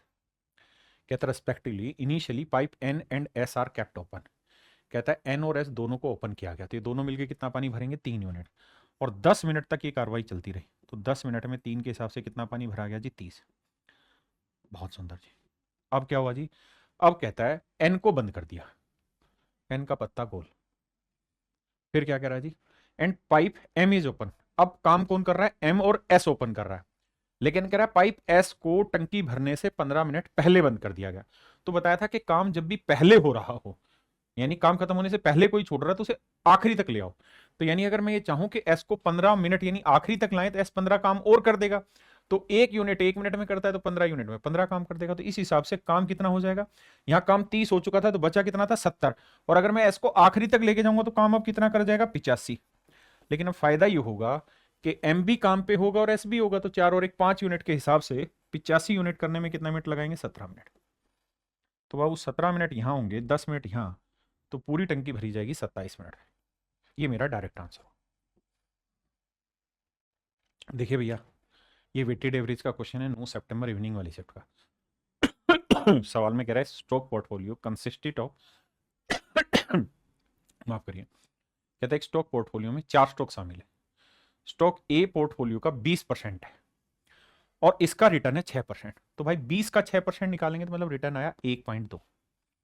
स्टॉक बी का पोर्टफोलियो 30% है, मतलब अगर 100 रुपए है तो उसमें से 30 रुपये हमने बी में डाला हुआ है और बी में रिटर्न कितना है 8%, तो 30 का 8% डालेंगे तो कितना आया जी 2.4, ये प्लस है। सी में 20% और इसका रिटर्न है 4%, तो 20 का 4% कितना हुआ जी 0.8। तो यहां तो सारी जगह प्रॉफिट आ रहा है, लेकिन कह रहा है जो डी स्टॉक है उसमें 30% पैसा डला हुआ है, लेकिन वहां नेगेटिव रिटर्न है 5% का, तो 30 का 5% डेढ़, तो यहां 1.5 रुपए का नेगेटिव रिटर्न आ रहा है। कह रहा है जी ओवरऑल रिटर्न बताओ, तो जोड़ेंगे तो 12 और 8 20 और 2 यानी 4.4 का तो आया पॉजिटिव रिटर्न और 1.5 का आया नेगेटिव रिटर्न। घटाएंगे 14 में 5 गया 9 और 3 में गया 2, यानी ओवरऑल पॉजिटिव जो उसका कलेक्शन आएगा वो 2.9% का है। और यही मेरे प्यारे बच्चों मेरे सवाल से उत्तर पूछ रहा है कि भाई क्या आंसर होगा। आइए बाबू, रात का समय हुआ है 11। आइए, सवाल में कह रहे हैं in the given table shows the pages printed by 4 printers in 3 days. कहता है 3 दिनों में 4 प्रिंटरों ने जो प्रिंट किया उसके बारे में क्वांटिटी दिखाई गई है। कहता है if the total number of pages printed by all the given printers together on Wednesday was 15% more than the total number of pages printed by all the given printers together on Saturday। कहता है इन सारों ने मिलकर शनिवार को जो कारनामा किया है, सारों ने मिलकर शनिवार को जो कारनामा किया है, कितने प्रिंट किए, तो देखो जीरो तो ये हो गया, 9 और 8 17, 17 और 3 20, 20 और 4 24, 4 हासिल 2, 2 और 8 10, 10 5 15, 15 और 2 17, 17 और 5 22 हासिल 2, 2 और 7 9, 9 और 6 15, 15 और 1 16, 16 और 8 24 और भैया 2 और 1 3, यानी 34,240 पेज प्रिंट किए इन्होंने शनिवार को। और कह रहा है बुधवार को जो ये नंबर ऑफ पेजेस प्रिंट करेंगे ये इससे शनिवार से 15% ज्यादा पेज प्रिंट करते हैं। तो सवाल में कह रहा है बुधवार को कितना प्रिंट करेंगे, यानी इससे 15% ज्यादा। 34,240 का 10% कितना हुआ, तो आप कहोगे 3424 और 5% कितना हुआ, मेरी बात समझ रहे हैं, यानी इसका 1700। इसको जोड़ना है, लगभग आंसर निकल के आएगा। देखो भैया मारो गोली इसको, तो यहाँ देखो 2 और 4 6 और 7 13 का 3 हासिल 1, हाँ जी, और भैया 4 3 7 1 8 1 9 3, यानी 39 के समथिंग आंसर जाएगा, 39,300। तो मेरे प्यारे बच्चों ऑप्शन डी मेरा राइट आंसर है। मैंने 10% निकाला, फिर 5% निकाल के जोड़ दिया। बहुत बढ़िया सवाल है भाई, डीआई भर भर के देने लग रहा है, पता नहीं कहाँ जाएगा। और मैंने 15 मॉक टेस्ट कराए, आज भी खोल के देख लो यूट्यूब पे, हर एक मॉक टेस्ट में आपको 3-3 डीआई मिलेगा, क्योंकि जो मैं करा रहा हूं वही पेपर में आ रहा है। देखिए सवाल में कह रहा है दिए गए ग्राफ का अध्ययन करो, निम्नलिखित प्रश्नों का उत्तर दें। कहता है ये कंपनी मतलब एबीसी कंपनी है, ये नीले वाला प्रोडक्शन है और ये पिंक वाला प्रोडक्शन इन ईयर 2018 और ये प्रोडक्शन कैपेसिटी है, यानी इतनी कैपेसिटी इतना प्रोड्यूस कर रहे हैं। हमसे सवाल में पूछ रहे हैं, यहाँ छोटा बना के दिया, कंपनी सी द्वारा उत्पादित रेफ्रिजरेटर कुल उत्पादन का कितना % है। तो भैया रेफ्रिजरेटर का कुल उत्पादन यहाँ है, यहाँ है, यहाँ है, तो 140 190 और 150 को जोड़ेंगे तो 0 9 5 14 और 4 18 और 3 और 1 4, यानी 480 रेफ्रिजरेटर कुल मिला के बने हैं, उसमें सी कंपनी का जो बना है वो 150 है। तो कह रहा जी कितना % है, गुना बाबू 100 करेंगे। अब आप देखिए ऑप्शन से अगर हम जाएं तो 48 15 दूनी यानी ज्यादा ही आएगा, हाँ या ना। देखो भाई काटना चाहें तो काटते हैं, 3 5 15, 3 16 48, 1/16 कितना होता है जी 6 सही 1/4। अब मैं 5 गुना करूंगा तो 6 5 30 और 31 सही 1/4%, यानी मेरे बच्चों मेरा डी आंसर आ जाएगा। कौन सा आंसर आ जाएगा मेरे बच्चे, डी। कहता जी एक बेईमान दुकानदार 25 किलोग्राम की दर से नमक बेचने का दावा करता है, बट वो नमक का क्रय मूल्य भी 25 ही किलोग्राम है, यानी 25 की चीज 25 में बेच रहा, कोई मतलब ही नहीं। लेकिन वो क्या करता है 200 ग्राम निकालकर लाभ कमाने की कोशिश करता है हर किलो पे, यानी ग्राहक को दिखा रहा है 1000 ग्राम लेकिन दे रहा है 800 ग्राम। कह रहा प्रॉफिट बताओ, तो 20 चौक 80, 2 चौक 8, 2 5 10, यानी एक्चुअल में 4 की चीज 5 में बेच रहा है, तो 1 का लाभ 4 पे यानी 25% का। तो बहुत बेसिक सवाल भी आ रहे हैं। देखिए मेरे बच्चे सवाल में कह रहे हैं in a consistency 45% of the total number of voters are male and rest are female. कहता है एक निर्वाचन क्षेत्र में कुल मतदाताओं में से 45% पुरुष है भाई, और बाकी हैं महिलाएं, यानी 55% होंगी महिलाएं। अगर रेशियो लोगे तो 5 नीम में 45 और 5 11 55, यानी हम ये कह सकते हैं कि सर मेल 9 है तो फीमेल है 11। आपको परसेंटेज निकालना है तो मेल 900 मान लो, फीमेल 1100 मान लो। अब सवाल में कह रहा है क्या, if 60% of the males are literate illiterate, अगर 60% इलिटरेट हैं तो लिटरेट कितने होंगे 40%, तो 900 का 40% 36। और अगली लाइन में कह रहा है 60% of the females are literate, अगर 60% लिटरेट हैं तो इलिटरेट कितनी होंगी 40%, तो 1100 का 40% 44% ना, 40% मेरे बच्चे 44। अब सवाल में क्या कह रहा है, then by what percent is the number of illiterate female more than that of literate male, तो इलिटरेट फीमेल जो है वो लिटरेट मेल से कितना ज्यादा है, तो भैया कितना ज्यादा है 8 ज्यादा, तो बाबू 8 ज्यादा है 36 पे, तो कहता जी 100 पे कितना ज्यादा, तो 4 दूनी 8, 4 नीम 36, 2/9, 1/9 होता है 11.11, 2/9 होगा मेरे बच्चे 22.22%। आइए बाबू देखिए यार, ये सवाल बहुत बढ़िया है, बहुत जानदार सवाल है। धीरे धीरे इसके मेथड और भी यूनिक निकलेंगे, अभी के लिए जो मैं समझ पाया उस मेथड से आपको एक्सप्लेन करने की कोशिश करता हूं। सवाल में मुझे ये कहा कि if the system of the following equation has the value of the variables as 3 consecutive integers, कह रहा 3 लगातार पूर्णांक है उनकी वैल्यू को ये शो करते हैं, यानी ये जो सेटअप है इक्वेशन का, ये 3 कंसेक्यूटिव इंटीजर्स के ऊपर दिखाया गया। 3 क्रमागत पूर्णांक का मतलब ऐसा हुआ, जैसे मैंने 5 लिखा तो अगला मैं 6 लिखूं, उससे अगला 7 लिखूं, मैंने 10 ले लिया तो 11 लूं 12 लूं, यानी डिफरेंस हमेशा 1 1 का होगा, हमेशा ही डिफरेंस मेरे बच्चे 1 1 का होगा। क्या आप सहमत हैं इस बात से? बहुत सुंदर। एक बात और बताना, अगर मेरे बच्चे में पहला नंबर ले लूं, दूसरा नंबर ले लूं और तीसरा नंबर ले लूं, और अगर पहले और दूसरे को जोड़ूं और बीच वाले को घटाऊं, तो उत्तर क्या आएगा? तो आप कहेंगे 5 और 7 12, 12 में से 6 गया 6, यानी हमेशा आंसर वही आता है जो बीच वाला नंबर रहता है। कोई भी नंबर ले लें, जैसे मैंने ले लिया 10 11 12, अगर मेरे बच्चे में पहले और आखिरी को जोड़ूं और बीच वाले को घटाऊं, तो आंसर क्या है? 12 10 22, 22 में 11 गया 11, तो आंसर भी 11 ही आएगा। इस बात को आप समझ के रखना। अगर मैं 3 इंटीजर ले रहा हूं a+1 और a+2, इन दोनों को जोड़ के बीच वाला घटाऊंगा तो हमेशा ही जो घटा रहा हूं वही मेरा आंसर निकल के आना है। क्लियर है? अब आते हैं अपने सवाल पे मेरे बच्चे। कहते हैं निम्नलिखित समीकरणों को प्रणाली से चरों का मान 3 क्रमागत पूर्णांक के रूप में है तो a का मान ज्ञात करिए। तो मैं यहां से ये समझना था कि x - y + z = 2a। अगर ये 3 क्रमागत पूर्णांक हैं तो मेरे बच्चे इन तीनों को जो सोल्व करेंगे, पहले दोनों को जोड़ के बीच वाला घटाएंगे, तो जो उत्तर आएगा वो कुछ और नहीं, बीच वाला ही नंबर आएगा, और ये बीच वाला नंबर ही उसने 2a दिया हो। यानी सच बात ये है कि वो यहां ये कहना चाह रहा है कि y का मान ही 2a, y का मान ही मेरे बच्चे क्या है 2a। आप में से कितने बच्चे इस पॉइंट को समझ पाए कि सर y का मान ही 2a? अगर आप इतनी बात को समझ गए तो सवाल हो जाएगा। अगर y का मान 2a है तो y उधर लेके जाऊंगा मैं, तो आप ये कहेंगे कि सर x + z जो है वो आया 4a, क्योंकि y का मान 2a। हमने कहा जी ठीक बात है। अब मुझसे सवाल ने कहा कि भाई a की वैल्यू क्या होगी। मैं पहली इक्वेशन लेता हूं, मेरे बच्चों ध्यान देना। अगर मैं कहता हूं कि a की वैल्यू मैं 2 ले लेता हूं, तो 4 दूनी 8। अब आप ये बात जानते हैं कि x, y और z 3 कंजुगेटिव इंटीजर्स है। y का मान क्या है जी 2a, a का मान 2, तो 2 दूनी 4, तो y का मान 4। अब ये एक कम होगा या एक ज्यादा, ये एक कम होगा या एक ज्यादा। तो अगर ये 3 ले लूं और ये मेरे बच्चे में 5 ले लूं, तो मुझे इस डाटा को यहाँ यूज करके देखना पड़ेगा यहाँ सेटिस्फाई कर रहा है कि नहीं कर रहा है। अगर मेरे भाई मैं x का मान 3 लेता हूं, y का मान 4 लूं तो 4 चौक 16, और z का मान 5 लूं तो 5 दूनी 10। तो a का मान कितना लिया हुआ है मैंने 2, तो 4 में 2 गया, 3 दूनी 6। क्या सेटिस्फाई हो रहा है? आप कहें सर नहीं।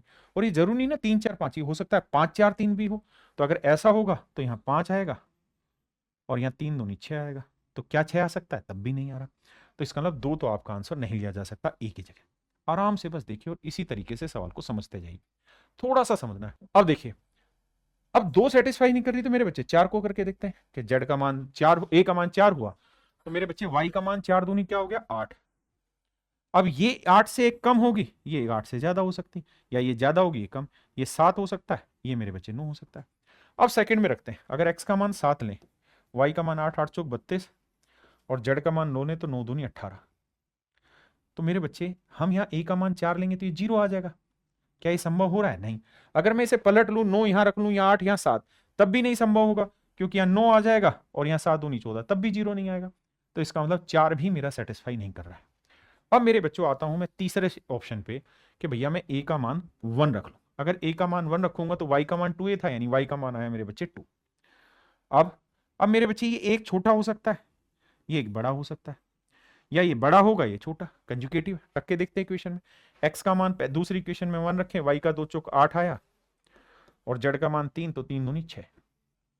a का मान 1 रखा तो 4a में से क्या 3, 3 3 9, सेटिस्फाई नहीं कर रहा। तो अब इसे उलट के देखो कि भाई 3 2 1 भी तो रख सकते हैं। आपने कहा जी हाँ। अगर मैं 3 रखूं तो ये 3 हो गया, ये 8 और इसका 1 रखूंगा तो ये 2 हो गया। 8 और 3 11, 11 में 2 गया, 9 सेटिस्फाई हो रहा है। तो इसका मतलब मेरे बच्चे यहां तक 2 स्टेटमेंट सेटिस्फाई हो गई। अब इसी डाटा को तीसरे में लगाना है। तो x का मान 3 रखेंगे, 3 दूनी 6, y का मान 2 लेंगे, 3 दूनी 6, z का मान 1 लेंगे 4, और मेरे बच्चे 6 में से 2 गया, यहाँ 4 सेटिस्फाई करने लग रहा है। तो आंख बंद करके हम कह देंगे कि हाँ सर a का मान 1 है। हाँ जी। दूसरा तरीका क्या है, y का मान 2a आ गया, इसका मतलब यहां equation x plus z equal to a की फॉर्म में आ गई, यहां इक्वेशन x प्लस जेड की a की फॉर्म में आ गई। x की वैल्यू निकाल दो, z की वैल्यू निकाल दो, y की। तो अगर आपके पास तीनों ही इक्वेशन आ गई, यानी बहुत मुश्किल नहीं, आसान सा काम है, x y और z तीनों ही एक ही टर्म में आ गए, तो सवाल ने खुद ही कहा है कि भाई ये कंजुगेटिव है। तो मतलब जितना डिफरेंस यहां होना है वही डिफरेंस यहां होना है, डिफरेंस इक्वल कर देना। कुछ है ही नहीं सवाल में बहुत बड़ी कैलकुलेशन का। मेरी बात समझ रहे हैं कि नहीं समझ रहे? भाई y का मान तो 2a सर्टेन हो गया आपके पास। हाँ जी। अगर डिटेल करने जाओगे तो y का मान 2a आ गया, और x प्लस जेड कितना आ गया सर 4a। ऐसे यहां निकालोगे x minus 2z second equation में, तो y का मान है 2a, 2a उधर जाएगा माइनस का होगा, तो y का मान 2a तो 8 ही आया, 3 चौक 12 माइनस 11।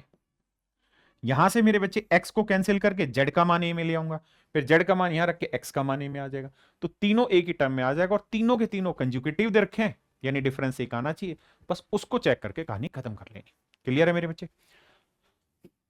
देखिए भाई, कहता है 7 इकाई त्रिज्या वाले एक वृत्त पर पी क्यू क्यू आर 7 इकाई लंबाई वाले प्रत्येक जीवाएं। भाई 2013 में ये सवाल शायद आया था ऐसा। कह रहा है कि भाई दो कोड हैं, दोनों ही कोड की length 7-7 centimetre, P Q Q R, ये भी 7 सेंटीमीटर, ये भी 7 सेंटीमीटर, ये सर्कल का सेंटर है, सर्कल की रेडियस भी 7 ही सेंटीमीटर। तो ये तय हुआ मेरे बच्चे कि क्या बन जाएगी, रोम्बस बन जाएगी, क्योंकि ये भी 7 ही है, ये भी 7 ही है। आप कहेंगे हाँ। अब हमसे पूछा क्या है, हमसे पूछा पी आर की लेंथ बताइए। तो मेरे प्यारे बच्चों पी आर की लेंथ अगर मैं निकालने जाऊंगा, यहाँ पे ये इक्विलेटरल ट्रायंगल बन रही थी, ऐसे ध्यान से देखोगे, सुंदर सी पिक्चर बनाओगे, तो ये इक्विलेटरल ट्रायंगल का एल्टीट्यूड है यहाँ से यहाँ तक का, और ये एल्टीट्यूड क्या है, √3/2a। तो जितनी एल्टीट्यूड की लेंथ ये होगी, उतनी एल्टीट्यूड की लेंथ ये होगी, गुना 2, तो आंसर आएगा √3a। ए का मान 7 दे रखा है, यानी 7√3, और वो मेरे बच्चे ऑप्शन डी है। क्यों? क्योंकि √3 का परिमेयकरण कर दें तो नीचे आया 3, 3 7 21, 7√3 आपका आंसर आ गया। तो ऑप्शन डी मेरे बच्चे करेक्ट आंसर हुआ। आइए, कहता है यदि 9 अंकीय संख्या है और 36 से भाग जानी, तो 36 से कोई नंबर भाग जाएगा तो 4 से भाग जाएगा और 9 से भाग जाएगा। 4 से भाग जाने के लिए आखिरी 2 अंक है, आखिरी 2 अंक है मेरे बच्चे y6। अब y6, 4 की डिविजिबिलिटी आप जानते हैं, अगर 2 अंकों की संख्या है, अगर आखिरी डिजिट 4 से पूर्णतः भाग हो गया, तब तो y की जगह पे इवन डिजिट होगा। लेकिन अगर ये पूर्णतः भाग नहीं हो रहा, तो इसमें 2 जोड़ो, फिर 4 से पूर्णतः भाग होगा। हाँ जी, तब हो रहा है। तो इसका मतलब y के स्थान पे क्या होगा, ओड डिजिट, यानी y की जगह पे 9 रख सकते हो, 7 रख सकते हो, उसके बाद 5 रख सकते हो, 3 रख सकते हो, 1 रख सकते हो, y की जगह पे सब रख सकते हैं। मुझसे पूछ रहा है y के सबसे बड़े मान के लिए, तो y का सबसे बड़ा संभावित मान क्या हो सकता है, 9। तो अगर मेरे बच्चे में y की जगह 9 लिख दूं यहां, तो मुझे 9 से ही भाग देना है। तो 9 से भाग देना है, तो देखो 9 गया, ये 9 गया, 6 और 6 12, 12 और 8 20, 20 और 5 25, 25 और 5 30, 30 और 7 37, 37 को 9 से भाग देंगे, 7 3 10, 1 बचा। तो मेरे पास कहानी बची 1 जमा x। तो x का क्या मान लूं कि ये संख्या 9 से भाग हो जाए, तो आप कहेंगे x का मान 8 रख लो। अब यहाँ 8 रखेंगे x का, तो 8 दूनी 16 और y का मान 9, 16 और 9 25, 25 का वर्गमूल 5, तो आंसर आया 5। अब नेगेटिव का उसने खुद ही बोला था कि इसका ऋणात्मक मान, तो मेरे बच्चे -5 आंसर आया। देखिए बाबू, सवाल को ध्यान से समझिए। सवाल में कह रहा है Anna and Ben each have a collection of marbles. कहता है अन्ना और बेन दोनों के पास मार्बल्स का एक संग्रह है। देखो मेरे बच्चे, अगर मुझे डिटेल कराना हो तो मैं ऐसे कहूंगा, अन्ना के पास ए मार्बल है, बन्ना के पास बी है, बैन के पास। कह रहा है कि अगर अन्ना एक मार्बल दे दे बैन को, तो बैन के पास B+1 हो जाएंगे। तो कह रहा है दोनों के पास गेंदों की संख्या बराबर हो जाती है। लेकिन कहता है अगर बेन एक मार्बल दे दे अन्ना को A+1, तो बेन के पास B-1। तो कहता है बेन के पास जितने मार्बल होंगे उसके 3 गुने के बराबर अन्ना के पास हो। दो इक्वेशन लेंगे, सोल्व करेंगे, कहानी निपटाएंगे, कहानी खत्म। लेकिन आप एक चीज देखिए, हमें ऑप्शन से जाना चाहिए। हम ये बात तो जानते हैं कि अन्ना के से एक घटा रहे हैं तो बन्ना को मतलब बेन को एक दे रहे हैं, तो दोनों बराबर हो रहे हैं। यानी एन और बेन के बीच का जो डिफरेंस है वो उसका है। किसका है भाई? दो क्या थे? मार्बल्स का है। तो जैसे पहला ऑप्शन ले रहा हूँ 10, तो 10 को ऐसे दो टुकड़ों में तोड़ो जिनका डिफरेंस 2, तो एक 6 और एक 4, 6 और 4। अब देखो 4 में एक इससे एक दोगे तो 5 हो जाएंगे, जिससे एक घटे तो 5। लेकिन उसने कहा कि जैसे ही एक इसको दिया तो ये 7 हो गए, इसके पास 3, तो कह रहा है इसका 3 गुना। क्या 3 गुना है? नहीं। अब मेरे बच्चे 11 को ऐसे दो टुकड़ों में तोड़ो जिनका डिफरेंस 2, जिनका डिफरेंस 2 हो मेरे बच्चे। तो सर आप कहेंगे कि 11 को ऐसे दो टुकड़ों में तोड़ना जिनका डिफरेंस 3 हो, तो ऐसा संभव ही नहीं है सर। यानी ये इवन पे ही सेट होना है। 8 आते हैं, ए और बी पे लेते हैं। 8 को 2 में तोड़ना है मेरे बच्चे, तो एक मुझे लेना पड़ेगा 3 और एक लेना पड़ेगा 5। हाँ जी, 5 और 3 लेना पड़ेगा राजा। अब कहानी को समझना, अगर 5 से 1 घटाया तो 4 बचा, इसे 1 दिया तो 4 बराबर हो गए। अगली लाइन में कह रहा है कि अगर इससे 1 इसे दे दिया तो 6 हो गए, तो यहाँ कितने बचे? 2, तो इसका 3 गुना होना चाहिए। तो ऑप्शन बी मेरे बच्चे 3 गुना बना रहा। तो हमें डिटेल सोल्व करने की जरूरत ही नहीं है, ऑप्शन ही अपने आप झटके से आंसर दे रहा है। सिंपल बात, और कुछ है ही नहीं। सवाल में कह रहा है भाई एक निवेशक ने शेयर बाजार में 2 लाख रुपए निवेश किए। पहले दिन शेयरों में 18% का इंक्रीज किया, बहुत बढ़िया। दूसरे दिन 15% का डिक्रीज किया, तीसरे दिन मेरे बच्चे 3% का डिक्रीज किया। निवेशकों के शेयर के मूल्य में शुद्ध प्रतिशत वृद्धि या कमी क्या होगी? कहता ओवरऑल कमी या वृद्धि बताइए क्या होगी। ये 18 सितंबर इवनिंग की शिफ्ट का पेपर है। कुछ शिफ्टों में क्वेश्चन ठीक आए, उन्हीं को डिस्कस करें। देखो यार, सक्सेसिव निकालते हैं, इन दोनों को कैलकुलेट करेंगे तो 18 में 15 गया 3, 18 15 227.27, घटाएंगे तो 0.3% की शुद्ध वृद्धि हो जाएगी। यहाँ तो इसको -3 से टैकल करेंगे, ध्यान देना ये 0.3 है, 0.3। तो देखो यार, x + y करेंगे तो -2.7 आया, और अभी माइनस में इनका मल्टीपल और भी जाना है। तो पहली बात तो इंक्रीज ने डिक्रीज होगा, और -2.7 से भी बड़ा आना है, तो ये तो 2.2 है। तो फिर अप्रोक्सीमेट क्या आया? ऑप्शन सी मेरा राइट। आइए राजा, कहता है the following table shows the expenditure of A company in lakh per annum over the given year, study the table and answer the questions. क्या कह रहा है? दी गई अवधि के दौरान कंपनी द्वारा भुगतान किए गए बोनस की कुल राशि इस अवधि के दौरान भुगतान किए गए ईंधन और परिवहन की कुल राशि का कितना % है? तो भैया बोनस जोड़ना पड़ेगा। देखो 5 5 10, 2 और 1 3 और 5 8 8 16 और 9 25 हासिल 2, 2 और 3 5 4 9 4 13 4 17 और 4 21, यानी 21.25 रुपए का बोनस है। फ्यूल एंड ट्रांसपोर्ट पे जोड़ेंगे भैया, तो 8 5 13, 1 और 1 2 और 4 6 और 2 8 और 6 14 और 9 23 का 3 हासिल 2, 2 और 1 3 1 4 1 5 1 6 1 733। तो सवाल में यही पूछ रहा है 733 का 21.5 कितना % है? 733 का 21.5 कितना % है? 21.5 733 का कितना %?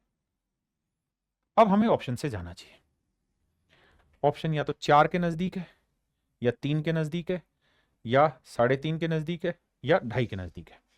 तो मेरे बच्चे ये बताओ कि 733 का 1% क्या होगा? तो 7.33। मुझे कुछ नहीं करना, मुझे देखना है कि इसका कितना गुना है। 2 गुना है, 3 गुना है, 4 गुना है कि 50 गुना? तो आप कहेंगे सर 4 गुना तो किसी भी हालत में नहीं जाएगा, मतलब ये तो मेरा आंसर नहीं है। 3 गुना करेंगे तो 3 7 21, 3 3 9 यानी 21.9 हो जाएगा 3 गुना करते ही लगभग। और मेरा है 21.5, यानी 3 गुना से थोड़ा ही छोटा होगा। तो थोड़ा ही छोटा मेरे प्यारे बच्चों ऑप्शन ए मेरा दिखाई दे रहा है।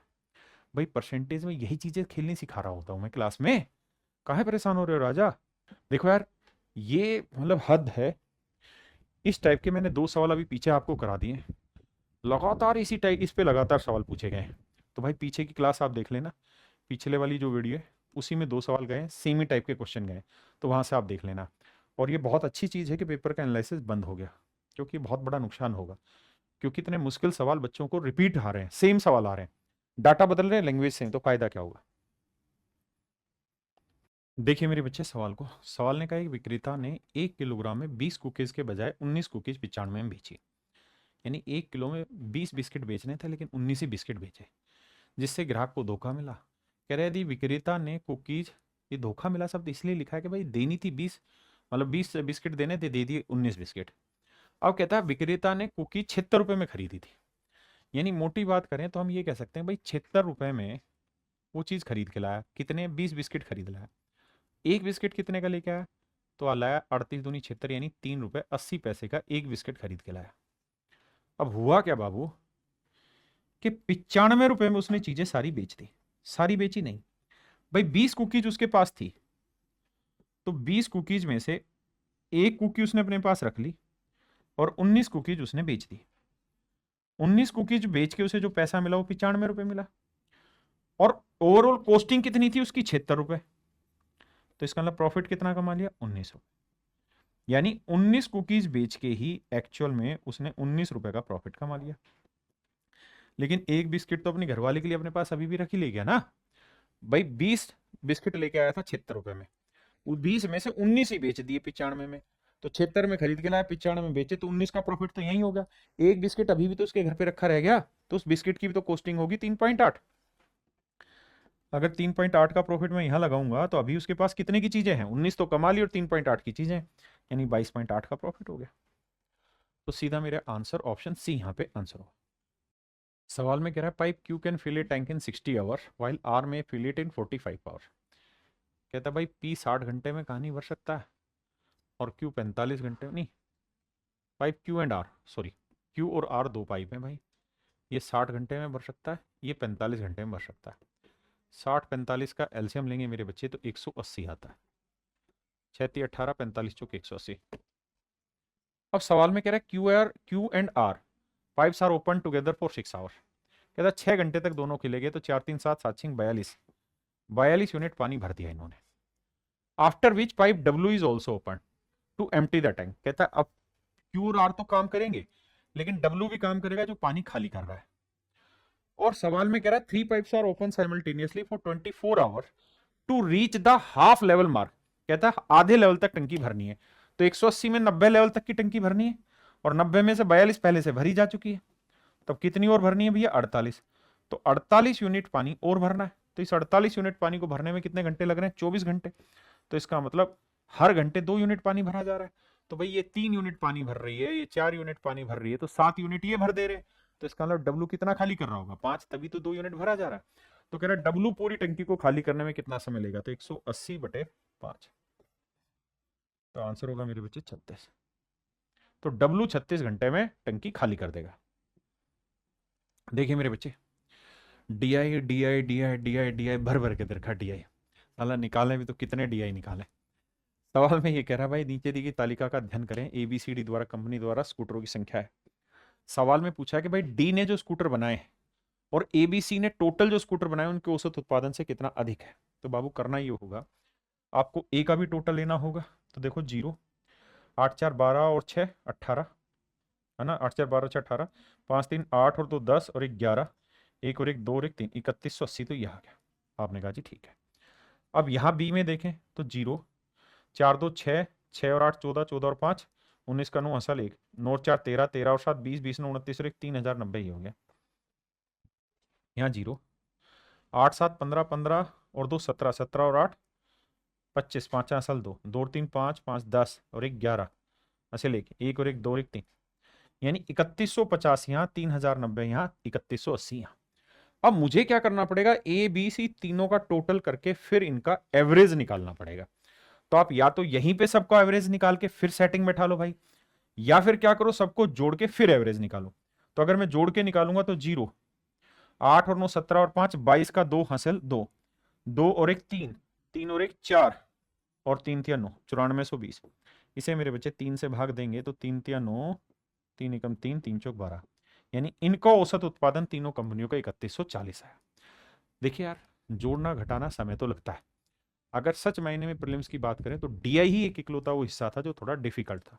यहाँ देखें 0, 8 2 10, 10 9 19 और 6 25 का 5 हासिल 2, 2 और 6 8, 8 और 9 17, 17 और 5 22 हासिल 2, 2 और 2 4, 4250 ही आया मेरे बच्चे। यानी एबीसी कंपनी का टोटल प्रोडक्शन है 3140 और डी कंपनी का है 4250।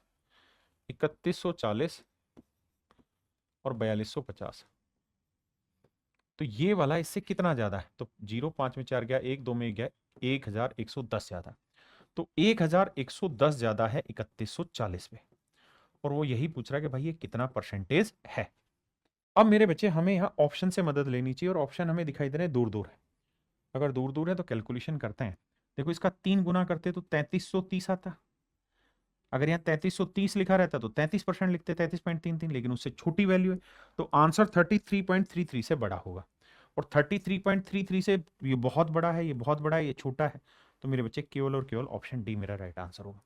यानी छोटी छोटी कैलकुलेशनों में तो समय लगेगा, इसमें कोई दो राय नहीं है, लेकिन आप एक बहुत बड़ी रेंज तक पहुंच जाते हैं ऑप्शन के थ्रू सवाल पे।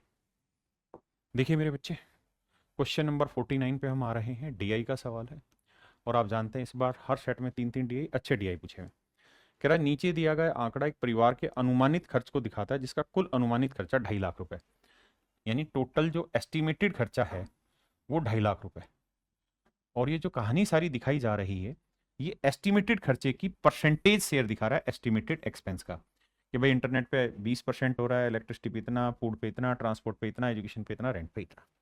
अब हमसे सवाल में ये कहा कि it was found that the actual expenditure on electricity was 10% more than estimated expense. कहता है इलेक्ट्रिसिटी पे जितना भी आपका खर्चा हुआ है, 11% खर्चा हुआ है, ये तो था एक्सपेक्टेड। एक्चुअल में इससे 10% ज्यादा खर्चा हुआ है, तो 11 का 10% कितना हुआ? 1.1, यानी एक्चुअल में तो 1.1% ज्यादा खर्चा हुआ है इलेक्ट्रिसिटी पे। यानी अभी तक जो हम सोच रहे थे उससे 1.1% ज्यादा खर्चा हो गया इलेक्ट्रिसिटी पे। लेकिन कह रहा है कि जो खाने वाली कहानी है, एक्सपेंडिचर ऑन रेंट, रेंट पे जो खर्चा था वो 20% एक्चुअल में कम हो रहा है एस्टिमेटेड से। तो भैया 18 का 20% निकालेंगे तो कितना आएगा? 3.6। इसका मतलब ये हुआ कि रेंट पे 3.6 रुपया कम खर्च हो रहा है जो सोचा हुआ था, और इलेक्ट्रिसिटी पे 1.1 ज्यादा हो रहा था, अभी भी 2.5% कम खर्चा हो रहा है। यानी जो एस्टिमेटेड था एक्चुअल खर्चा उससे 2.5% कम होगा। एस्टिमेटेड खर्चा कितना था जी? 2.5 लाख रुपए, पिछले वाली स्लाइड में दे रखा था। तो 2.5 लाख से 2.5% कम।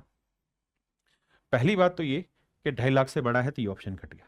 अब 2.5 लाख का अगर मैं 1% पूछूंगा मेरे बच्चे तो 2500 हो जाएगा, 2% पूछूंगा तो 5,000 हो जाएगा।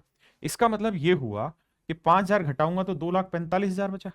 हाँ जी, यानी अगर 2% की कमी करी होती तो आंसर आता 2,45,000, जबकि कमी है 2.5%, यानी 2.45 से और कमी जाएगी तो 2.45 और छोटा आंसर आएगा, तो ये तो गलत है। ये 40 बहुत छोटा है, तो मेरे बच्चे ऑप्शन सी मेरा राइट आंसर है। हाँ है ना? आए, ये मेरे बच्चे 50वां सवाल है, बहुत आसान सा सवाल है। डीआई में ही थोड़ा झोल बैठा रखा है, बाकी आसान सवाल लिया है। कह रहा है 2 उम्मीदवारों के बीच हुए चुनाव में 80% मतदाताओं ने वोट डाले, जिनमें 4% वोट अवैध घोषित हो गए। एक उम्मीदवार को 15,360 वोट मिले हैं, 15,360 वोट मिले हैं, जो कि वैलिड वोट का 80% है। 80% की फ्रैक्शन 4/5, यानी अगर टोटल वैलिड वोट 5 थे तो मिले हैं 4, तो 4 यूनिट रिप्रेजेंट कर रहा है इसे, तो 5 की वैल्यू इतनी, ये हो गया वैलिड वोट। कह रहा है जी 4% वोट इनवैलिड थे, 4% की फ्रैक्शन 1/25, यानी 25 में से एक इनवैलिड, तो वैलिड कितना था? 24, तो 24 यूनिट इसे रिप्रेजेंट कर रहा है, तो 25 की वैल्यू कितनी? ये थी मेरे बच्चे वोटिंग। और सवाल में शुरुआत में कहा कि भाई 80% लोगों ने वोट डाला, मतलब हर 5 में से 4 ने वोट दिया, तो 4 यूनिट इसे रिप्रेजेंट कर रहा है, तो 5 की वैल्यू क्या होगी? ये मेरे राजा हुआ सवाल। तो कहता कुल वोटों की संख्या ज्ञात करें। अब आप एक बात यहां से समझ गए क्या, कि सर देखो 25 5 125, 625 से भाग होना चाहिए, है ना? तो फोड़ तोड़ मचाते हैं यार। 23, 18, 20, हाँ वो भी हो सकता है। देखिए मैं वैसे तो इसमें अगर समझदारी की बात करूं तो 5 की पावर 1, 5 की पावर 2, 5 की पावर 1 और 1 पावर यहाँ, तो 1, 2, 2, 4 और 1 5, यानी जो भी आंसर आएगा वो 5 की पावर, मेरी बात समझे ना, 5 की पावर 1, 5 की पावर 2, 5 की पावर 1, तो 1, 2, 3 और 1 4 और 1 5 इसके अंदर है 5, तो 5 की पावर 5 से वो नंबर भाग जाएगा ही जाएगा।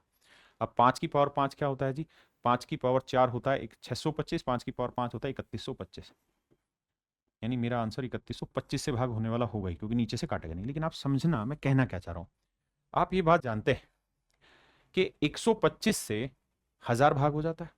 आप कहेंगे हाँ, मेरी बात समझ में आ रही क्या नहीं आ रही, 125 से 1000 भाग हो जाता है। देखो फिर से समझाता हूँ, बहुत अच्छी चीज है अगर आप समझ पाओ तो। मैं कह रहा हूं ये कोई भी नंबर 5 वाले मल्टीपल को तो काटेंगे नहीं। आपने कहा हाँ, तो यहां बचा कितना, 25 5 125 और 5 और 5 25 ये बचा, तो जो मेरा आंसर होगा 25 गुना 125 से भाग होगा। 125 से 1000 भाग हो जाता है तो आखिरी 3 जीरो तो सबसे ही कटेगी। अब जो 2 अंक बचे हैं ये हर हाल में किससे भाग होने चाहिए, 25 से, और 25 से मेरे बच्चे एक ही है, तो ऑप्शन सी मेरा राइट आंसर।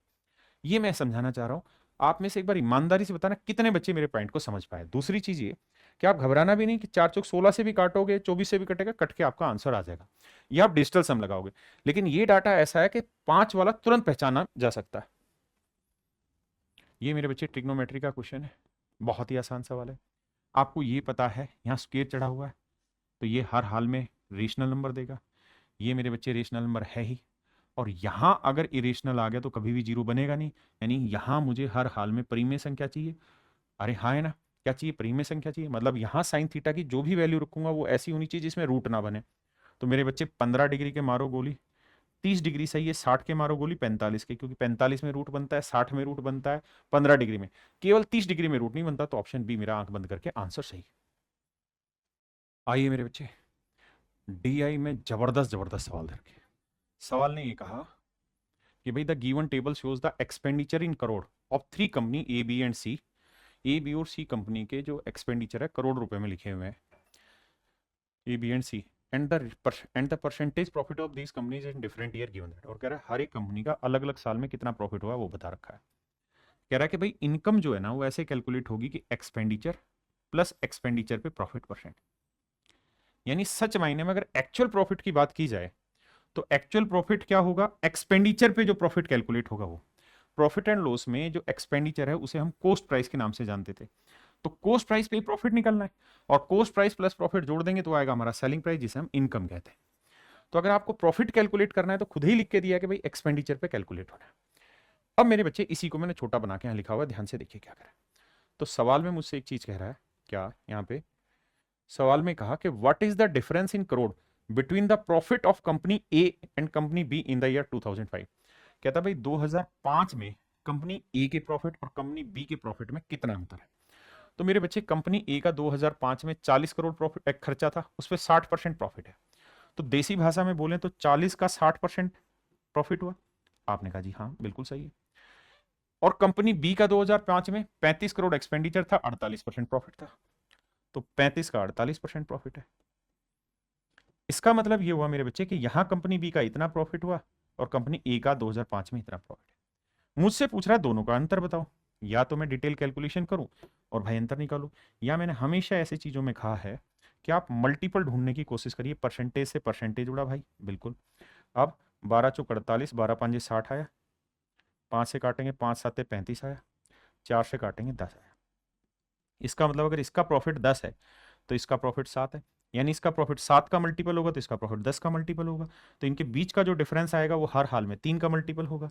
और उसने यही पूछा कि इनके बीच का जो डिफरेंस है वो कितना है, इनके प्रॉफिट का डिफरेंस कितना है, पूछा है ना डिफरेंस बिटवीन, तो मतलब 3 का मल्टीपल ढूंढना है। 4 और 1 5, 3 से भाग नहीं जा रहा, 7 दोनों भाग जा रहा, 8 3 11 भाग नहीं जाएगा, 2 और 1 3 5 भाग नहीं जा रहा, तो मेरे बच्चे आंख बंद करके ए निकाल दूंगा मैं आंसर। दूसरा तरीका ये कि मैं इसे सोल्व ही करूं, 40 का 60% निकालू एक्चुअल वैल्यू आए, 35 का 48% एक्चुअल वैल्यू आए, फिर उनका डिफरेंस निकालूं तो भी 7.2 ही आएगा, और 7.2 करोड़ ही मेरा राइट आंसर होगा। हाँ जी, तो डीआई में हो क्या रहा है कि लग रहा है कि बहुत कैलकुलेटिव है, बहुत डिफिकल्ट है, दिया डाटा बहुत बड़ा बड़ा है, लेकिन विश्वास मानिए मजा आएगा पढ़ के आपको। आइए देखिए यार, दी गई तालिका का अध्ययन करें और प्रश्न का उत्तर दें।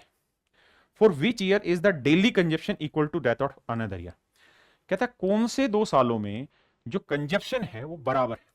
जैसे एग्जांपल ना ऑप्शन दे रखा है ABCD में, और ए ही उठाता हूं 2019 और 22। तो बाबू देखो ध्यान से, 2019-22 पकड़ते हैं। 2019 ये वाला है, हाँ जी भैया आराम से समझो, और 2022 ये वाला है।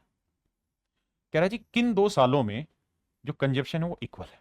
एक तरीका तो ये है कि मैं इनको जोड़ के यहां लिखूं टोटल कंजप्शन, इसका टोटल जोड़ के कंजप्शन लिखूं और फिर कंपैरिजन करूं। दूसरा तरीका ये है कि यहीं पे कंपैरिजन की सेटिंग करता चला दूं, ये 450, ये 350, ये 100 ज्यादा, यहाँ 55-70, ये -15 कम, यहाँ 125-60, ये भैया 35 ज्यादा, यहाँ 280-400, 120 कम।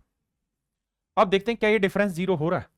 तो सर 100 और 35, 135, 15 और 120, 135 सेट हो रहा है। इसका मतलब इन दोनों का कंजप्शन बराबर आएगा। आप जोड़ेंगे तब भी कंजप्शन बराबर आएगा। आपको स्मार्टली कैलकुलेशन करनी होगी, सबको जोड़ने की जरूरत वहां पे नहीं।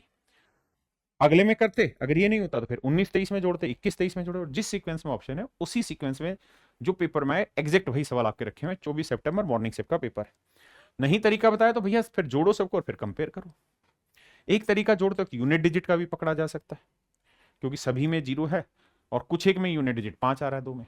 देखिए कहता है भैया समरीन एक कीबोर्ड 25% लाभ पर 1260 में बेचता है और दूसरा कीबोर्ड 10% हानि पर 1440 में बेचता है, कुल प्रॉफिट या लॉस बताइए। 25% की फ्रैक्शन क्या होगी जी, 1/4, यानी 4 की चीज 5 में बेची, तो 4 की चीज 5 में बेची तो 4 यूनिट रिप्रेजेंट कर रहा है, सॉरी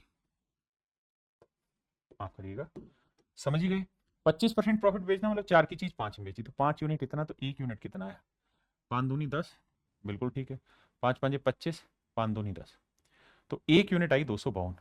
तो मतलब पहले आर्टिकल को 252 यूनिट प्रॉफिट में तो उसने बेचा है, और कॉस्ट कितना था 4 यूनिट, तो 4 दूनी 8, 4 5 20, 4 दूनी 8 हो तो 10, 1008 हुआ पहले आर्टिकल का कॉस्ट। दूसरे आर्टिकल को कह रहा है जी 10% लॉस में बेचा है, 10% की फ्रैक्शन 1/10, तो 9 यूनिट रिप्रेजेंट कर रहा है 1440, तो 1 यूनिट की वैल्यू 160। इसका मतलब लॉस हुआ 1 यूनिट, दैट इज 160, और भैया कॉस्ट है 10 यूनिट, तो 16, 160 को 10 से गुना करेंगे 1600। तो राजा बाबू इसकी कॉस्ट 1600 है, इसकी कॉस्ट 1008 है, जोड़ेंगे तो ओवरऑल कॉस्ट कितनी बनी 2608। आपने कहा जी हाँ, और भैया 252 का प्रॉफिट 160 का लॉस, तो ओवरऑल प्रॉफिट कितना हुआ 92 गुना 100। ये हुआ मेरे बच्चे मेरा ओवरऑल प्रॉफिट। तो ये तो तय है कि लॉस नहीं होगा, मेरा प्रॉफिट होगा। अब दोनों ही ऑप्शन में ध्यान से देखोगे 3-3 दे रखा है, तो असली खेल है नीचे की चीज पकड़ने का। 27 या 163 में कौन सा पकड़ा जा रहा है, बस उसको संभालना और उत्तर निकल के आ जाएगा। जैसे यहां देखोगे तो 4 से भाग दोगे 23 जा रहा है, यहाँ 4 से भाग दोगे तो 4 5 20, 4 6 24, 4 5 20, 4 दूनी 8, 4 से काटोगे 25, 4 एकम 4, है ना, बचा कितना 2, 4 6 24, 4 3 12, 163 आया बट्टे में, और 163 मेरे बच्चे यही है, और 163 किसी से कटना है नहीं जिससे 27 आ जाए कट के। देखो मेरे भाई एक दूसरा तरीका इसी सवाल को करने का ये भी हो सकता है आपका, जो भाई रेशियो में जाना चाह रहे हैं वो इस सवाल को ऐसे भी कर लें। अगर आप एक्चुअल डाटा के साथ अप्लाई नहीं करना चाहते चीज़ों को, और आप कहें कि सर आपने हमेशा सिखाया कि कंपैरिजन से काम क्या करो सवाल का, तो आप ये पता है कि भाई दोनों आर्टिकल के सेलिंग प्राइस का रेशियो निकाल सकते हैं। क्या भाई 1260 और 1440 का रेशियो निकालेंगे तो 18 7 126 और 18 8 144, यानी एक्चुअल में दोनों आर्टिकल को जो सेल किया है ना उसने वो 7:8 में किया। जबकि कह रहा है पहले आर्टिकल को 25% प्रॉफिट में बेचा, मतलब 4 में चीज खरीदी, 1 का ला तो बेचा कितने में 5 में, और दूसरे आर्टिकल को 10% लॉस में बेचा, 10 में खरीदा, 1 का लॉस तो 9 में बेचा। अब हमें करना क्या होगा, हमें ये पता कि दोनों आर्टिकल का एक्चुअल में सेलिंग प्राइस का रेशियो 7-8 है, तो यहाँ सेलिंग प्राइस को 7-8 के रेशियो में कन्वर्ट करने के लिए क्या करो, इधर पहले बराबर कर दो 9, इधर 5, ये तो हो गया इक्वल, फिर इसे 7 में लाना, इसे 5 में ना 8 में, बस होगी बात। तो यहाँ 9 7 63 को 1 से किया, 63 का प्रॉफिट हुआ, 8 5 40 का लॉस हुआ। तो यहां से पहली चीज तो क्लियर हुआ कि 40 का लॉस 63 का प्रॉफिट, यानी प्रॉफिट हो रहा है। तो अगर हमें काटा भी लगाना है तो ये काटा यहां लग जाएगा कि लॉस नहीं आएगा प्रॉफिट आएगा। दूसरा 63 को 4 से गुना करेंगे तो 4 गुना 63, और मेरे बच्चे 40 को 10 से गुना करेंगे तो 400 आ जाएगा। आपने कहा ठीक है, अब इनको जोड़ना है तो 4 3 12, 4 6 24 और 1 25, और 4 6 24 और 1 25, तो 2 और 4 6, तो आया 652। तो मेरे बच्चे ओवरऑल कॉस्ट जो आया वो 652 आया, और प्रॉफिट कितना हुआ 63 और 40 में 23 का हुआ। तो कह रहा है जी ओवरऑल प्रॉफिट परसेंट बताओ कितना है। 4 से काटेंगे 25 और 4 से इसे काटेंगे तो मेरे बच्चे आएगा 163।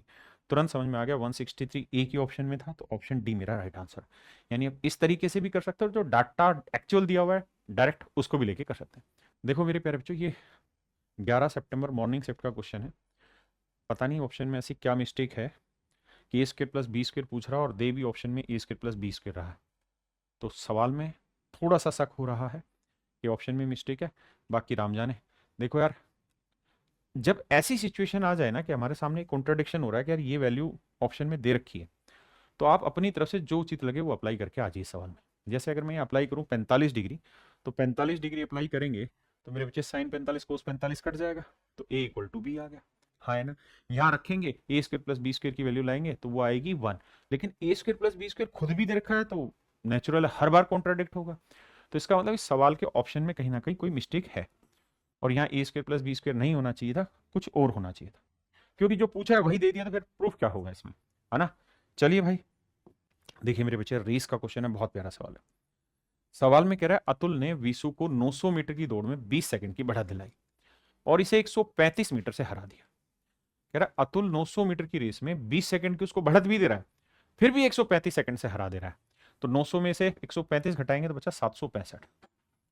इसका मतलब ये हुआ कि भैया जो दूसरा लड़का है जिसका नाम विशु है, वी से डिनोट कर रहे हैं, जो विशु है उसे 900 मीटर की दौड़ दौड़ने में अतुल को अगर टी सेकंड लगते हैं बाबू समझने के लिए, तो विशु को 20 सेकंड ज्यादा लग रहे हैं, यानी टी प्लस 20 सेकंड लग रहे हैं।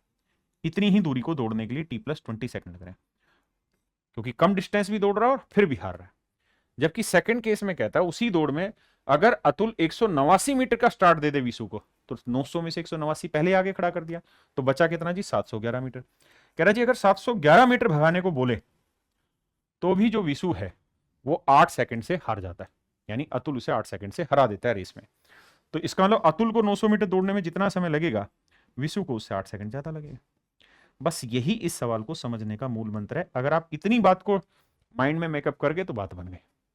अगर आप थोड़ा दिमाग दौड़ाएंगे तो आपको ये पता चलेगा कि भाई 765 मीटर दौड़ने में विशु को इतना टाइम, 711 मीटर दौड़ने में विशु को इतना टाइम, तो 65 और 11 का अंतर निकालेंगे तो 54 मीटर, यानी 54 मीटर का गैप भेदने में विशु को कितना टाइम लग रहा है, 8 सेकंड और 20 यानी 12 सेकंड का समय लग रहा है।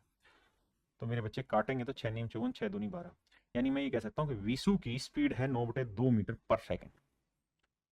अब सवाल में हमसे कह रहा है कि भाई विशु पूरी रेस 900 मीटर की कितनी देर में पार करेगा, तो 900/9/2 यानी 200 सेकंड में पार कर लेगा। 200 सेकंड का मतलब 180 प्लस 20 यानी 3 मिनट 20 सेकंड। तो मेरे प्यारे बच्चों ऑप्शन सी मेरा यहाँ राइट आंसर है। हाँ जी, देखिए मेरे बच्चे ध्यान से मेरी बात सुनिए। मैंने कहा डीआई में भर भर के सवाल दे रहा है।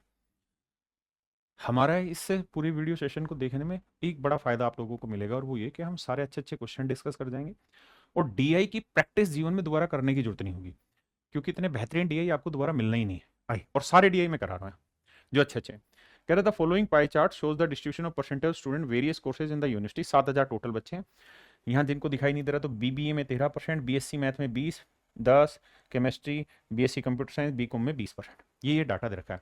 सारी की सारी पीडीएफ मेरे व्हाट्सएप चैनल पे आपको मिल जाएगी, इस वीडियो के डिस्क्रिप्शन में मिल जाएगी कंप्लीट। अब हमसे जो पूछा गया वो ये कह रहा है in BCom there are 60% girls and in BSc computer science there are 40% boys. कहता है बीकॉम में 60% लड़कियां, बीएससी कंप्यूटर साइंस में 40% लड़के। तो हमसे पूछ रहा है बीएससी कंप्यूटर साइंस और बीकॉम पाठ्यक्रम में प्रवेश लेने वाली लड़कियों की कुल संख्या विश्वविद्यालय में प्रवेश पाने वाले कुल छात्रों की कितना परसेंट है। तो भाई ये बताओ बीकॉम में 60% लड़कियां, तो बीकॉम में बच्चे कितने थे यहाँ 20%, तो 20 का 60% 12%, यानी जो बीकॉम में 20% बच्चे पढ़ रहे हैं उसमें से उस 20 में 12% लड़कियां हैं और बाकी 8% लड़के। ठीक, ओवरऑल का टोटल का। और कहता है बीएससी कंप्यूटर साइंस में 40% लड़के। तो बाबू बीएससी कंप्यूटर साइंस ये रहा, अगर इसमें 40% लड़के हैं तो 60% लड़कियां होंगी, तो 25 का 60%, 25 के 150 यानी 15% लड़कियां हो गई। तो इसका मतलब 15% लड़कियां यहाँ है और 12% यहाँ, तो टोटल ओवरऑल में 27% लड़कियां हो गई इन दोनों की कुल मिला के। और आपसे यही पूछा हुआ है बीकॉम और बीएससी कंप्यूटर साइंस में ओवरऑल कितनी परसेंट लड़कियां हैं, तो मेरे प्यारे बच्चों 27%। कह रहा कुल संख्या विश्वविद्यालय में प्रवेश पाने वाले कुल छात्रों का कितना परसेंट है। तो हमने टोटल छात्र 100% माने में 100 में बीकॉम में 12% लड़कियां रजिस्टर्ड है, बीएससी कंप्यूटर साइंस में 15% रजिस्टर्ड है, और ये हमारा आंसर है। देखिए यार सिंपल इंटरेस्ट का सवाल है, मैंने इसलिए लिया है क्योंकि इस सवाल की लैंग्वेज थोड़ी ठीक नहीं है, और इस लैंग्वेज को 2-3 बार पढ़ेंगे तो प्रॉपर जान पाएंगे, समझ पाएंगे। सवाल में कह रहा है the interest accrued on a sum of rupees 16,000। कहता है 16,000 रुपए के किसी धन पे एक इंटरेस्ट तैयार हुआ है 14% की रेट से, लेट से n सालों के लिए इंटरेस्ट तैयार हुआ है। For the time in those many years, कहता है उतने सालों में जो इंटरेस्ट तैयार हुआ है, which gives a simple interest of 3/5। कहता है इसका 3/5 सिंपल इंटरेस्ट मिले। तो इंटरेस्ट निकालने का formula principal into rate into time बटा 100। कहता है उस प्रिंसिपल की वैल्यू बताओ जिस पे 10% की रेट से इसी टाइम बाउंड में जो इंटरेस्ट हमें मिले वो इस वाले इंटरेस्ट का 3/5 मिले। यानी लैंग्वेज को इतना तरोड़ मरोड़ के पेश किया हुआ है कि जब तक 2-3 बार नहीं पढ़ लोगे समझ में नहीं आएगा कहना क्या चाह रहा है। हिंदी में पढ़ते हैं 14% प्रति वर्ष की साधारण ब्याज दर पर उधार दी गई राशि 16,000 रुपए की राशि पर अर्जित ब्याज उन वर्षों में उस समय के लिए जो 10% वार्षिक दर से एक निश्चित राशि का 3/5वां हिस्सा साधारण ब्याज देता है। यानी इसका 3/5वां साधारण ब्याज ये वाला देता है, ऐसा कहने लग रहा है। अब मेरे बच्चे कुछ नहीं, मात्र कैलकुलेशन है, इस एन का कोई यूज नहीं, सिर्फ समझाने के लिए दिया हुआ था। आप कहेंगे हाँ सर बात समझते हैं, 5 से काटेंगे तो इसे देखेंगे 320 आएगा। अब मेरे बच्चे यूनिट डिजिट पकड़ते हैं, 3 चौक के 12, 2, 2 दूनी 4, यानी 0 के बाद इकाई अंक 4 आना चाहिए। इकाई अंक 0 के बाद 4 आना चाहिए, वो केवल मेरा ऑप्शन ए है। दूसरा काम है डिजिटल सम, तीसरा काम है हम 14 यानी 7 का मल्टीपल ढूंढ ले, 3 का ढूंढ ले, इस तरह से। आइए मेरे भाई, in a rhombus ABCD O is any interior point such that OA equal to OC। मेरे राजा ये एक रोम्बस है। रोम्बस क्या होती है जी? जिसकी सारी साइडें बराबर, ABCD। अब मेरे बच्चे ध्यान से देखोगे तो कहता है O is any interior point such that OA equals to OC। मतलब मेरे राजा O यहां पे एक ऐसा पॉइंट होगा जो OA और OC को बराबर काट रहा है। अगर ऐसा है मेरे भाई तो आप समझ रहे हैं कि मिड पॉइंट से जा रहा है, और मिड पॉइंट से तो भैया डायगोनल होके गुजरते हैं, तो ये 90 भी बनाते हैं, तो ये पूरा कोण 180 आया। अब हमसे क्या पूछ रहा है? DOB, तो DOB तो पूरा 180 डिग्री बना। कहता है 180 का 5/9वां हिस्सा ज्ञात करो। 180 का 5/9वां हिस्सा ज्ञात करिए। 20, 20 5 100, 20 5 100। तो मेरे प्यारे बच्चों ऑप्शन सी मेरा यहाँ राइट आंसर। चलिए मेरे प्यारे बच्चों, अभी जब तक आप इस वीडियो को कंप्लीट देखेंगे तब तक आपको अगली वीडियो मिल जाएगी, और अगली वीडियो में पूरे के पूरे सारे सेट के अच्छे क्वेश्चन खत्म करा चुका हूँ। मेन जो मेरा यहां तक का असेसमेंट है वो ये कि हर सेट में 2 से 3 सवाल अच्छे हैं। उन 2 से 3 सवाल में अच्छे कहने के पीछे एक उद्देश्य ये है कि DI ठीक दे रखी है, दूसरा ये कि कुछ कुछ सवाल छोटी छोटी कैलकुलेशन में दे रखे हैं, 10-20 सेकंड में घुमा रखे हैं। बाकी पेपर इतना आसान है कि आप मत ही पूछिए, 25 में से 22 सवाल तो निरे ही आसान दे रखे हैं। तो आप समझ सकते हैं कि आप सभी का प्रीलिम्स बहुत अच्छा गया होगा, आप लोगों का स्कोर बहुत अच्छा गया है। आप इस उम्मीद में मत बैठिए कि कट ऑफ क्या जाएगी। अगर आप 25 में से 22 सवाल सभी ठीक कर आए हैं और आपका युद्ध आखिरी 3 सवालों के लिए है जो थोड़े डिफिकल्ट हैं, तो आंख बंद करके जो मीन्स हम रोज आपको फ्री पढ़ाने लग रहे हैं उस मीन्स की वीडियो देखिए, यूट्यूब पे फ्री है। बहुत बार आदमी फ्री में मिली हुई चीज की कदर नहीं करता, उसी के जब वो पैसे दे देगा ना 2-3 हजार तो उसको उसकी कदर हो जाती है। तो आप समझदार बच्चे हैं, मूर्ख बच्चे नहीं है, और मैं कोई नेता नहीं हूं, टीचर हूं। तो आप समझदार हैं, अपनी मेहनत आपके हाथ। आइए इसको देखिए और अपना फीडबैक जरूर दीजिए, कमेंट रिप्लाई करिए, लाइक भी करिए, वीडियो शेयर भी करिए, और तब तक मैं अगली वीडियो आप तक पहुंचाता हूं।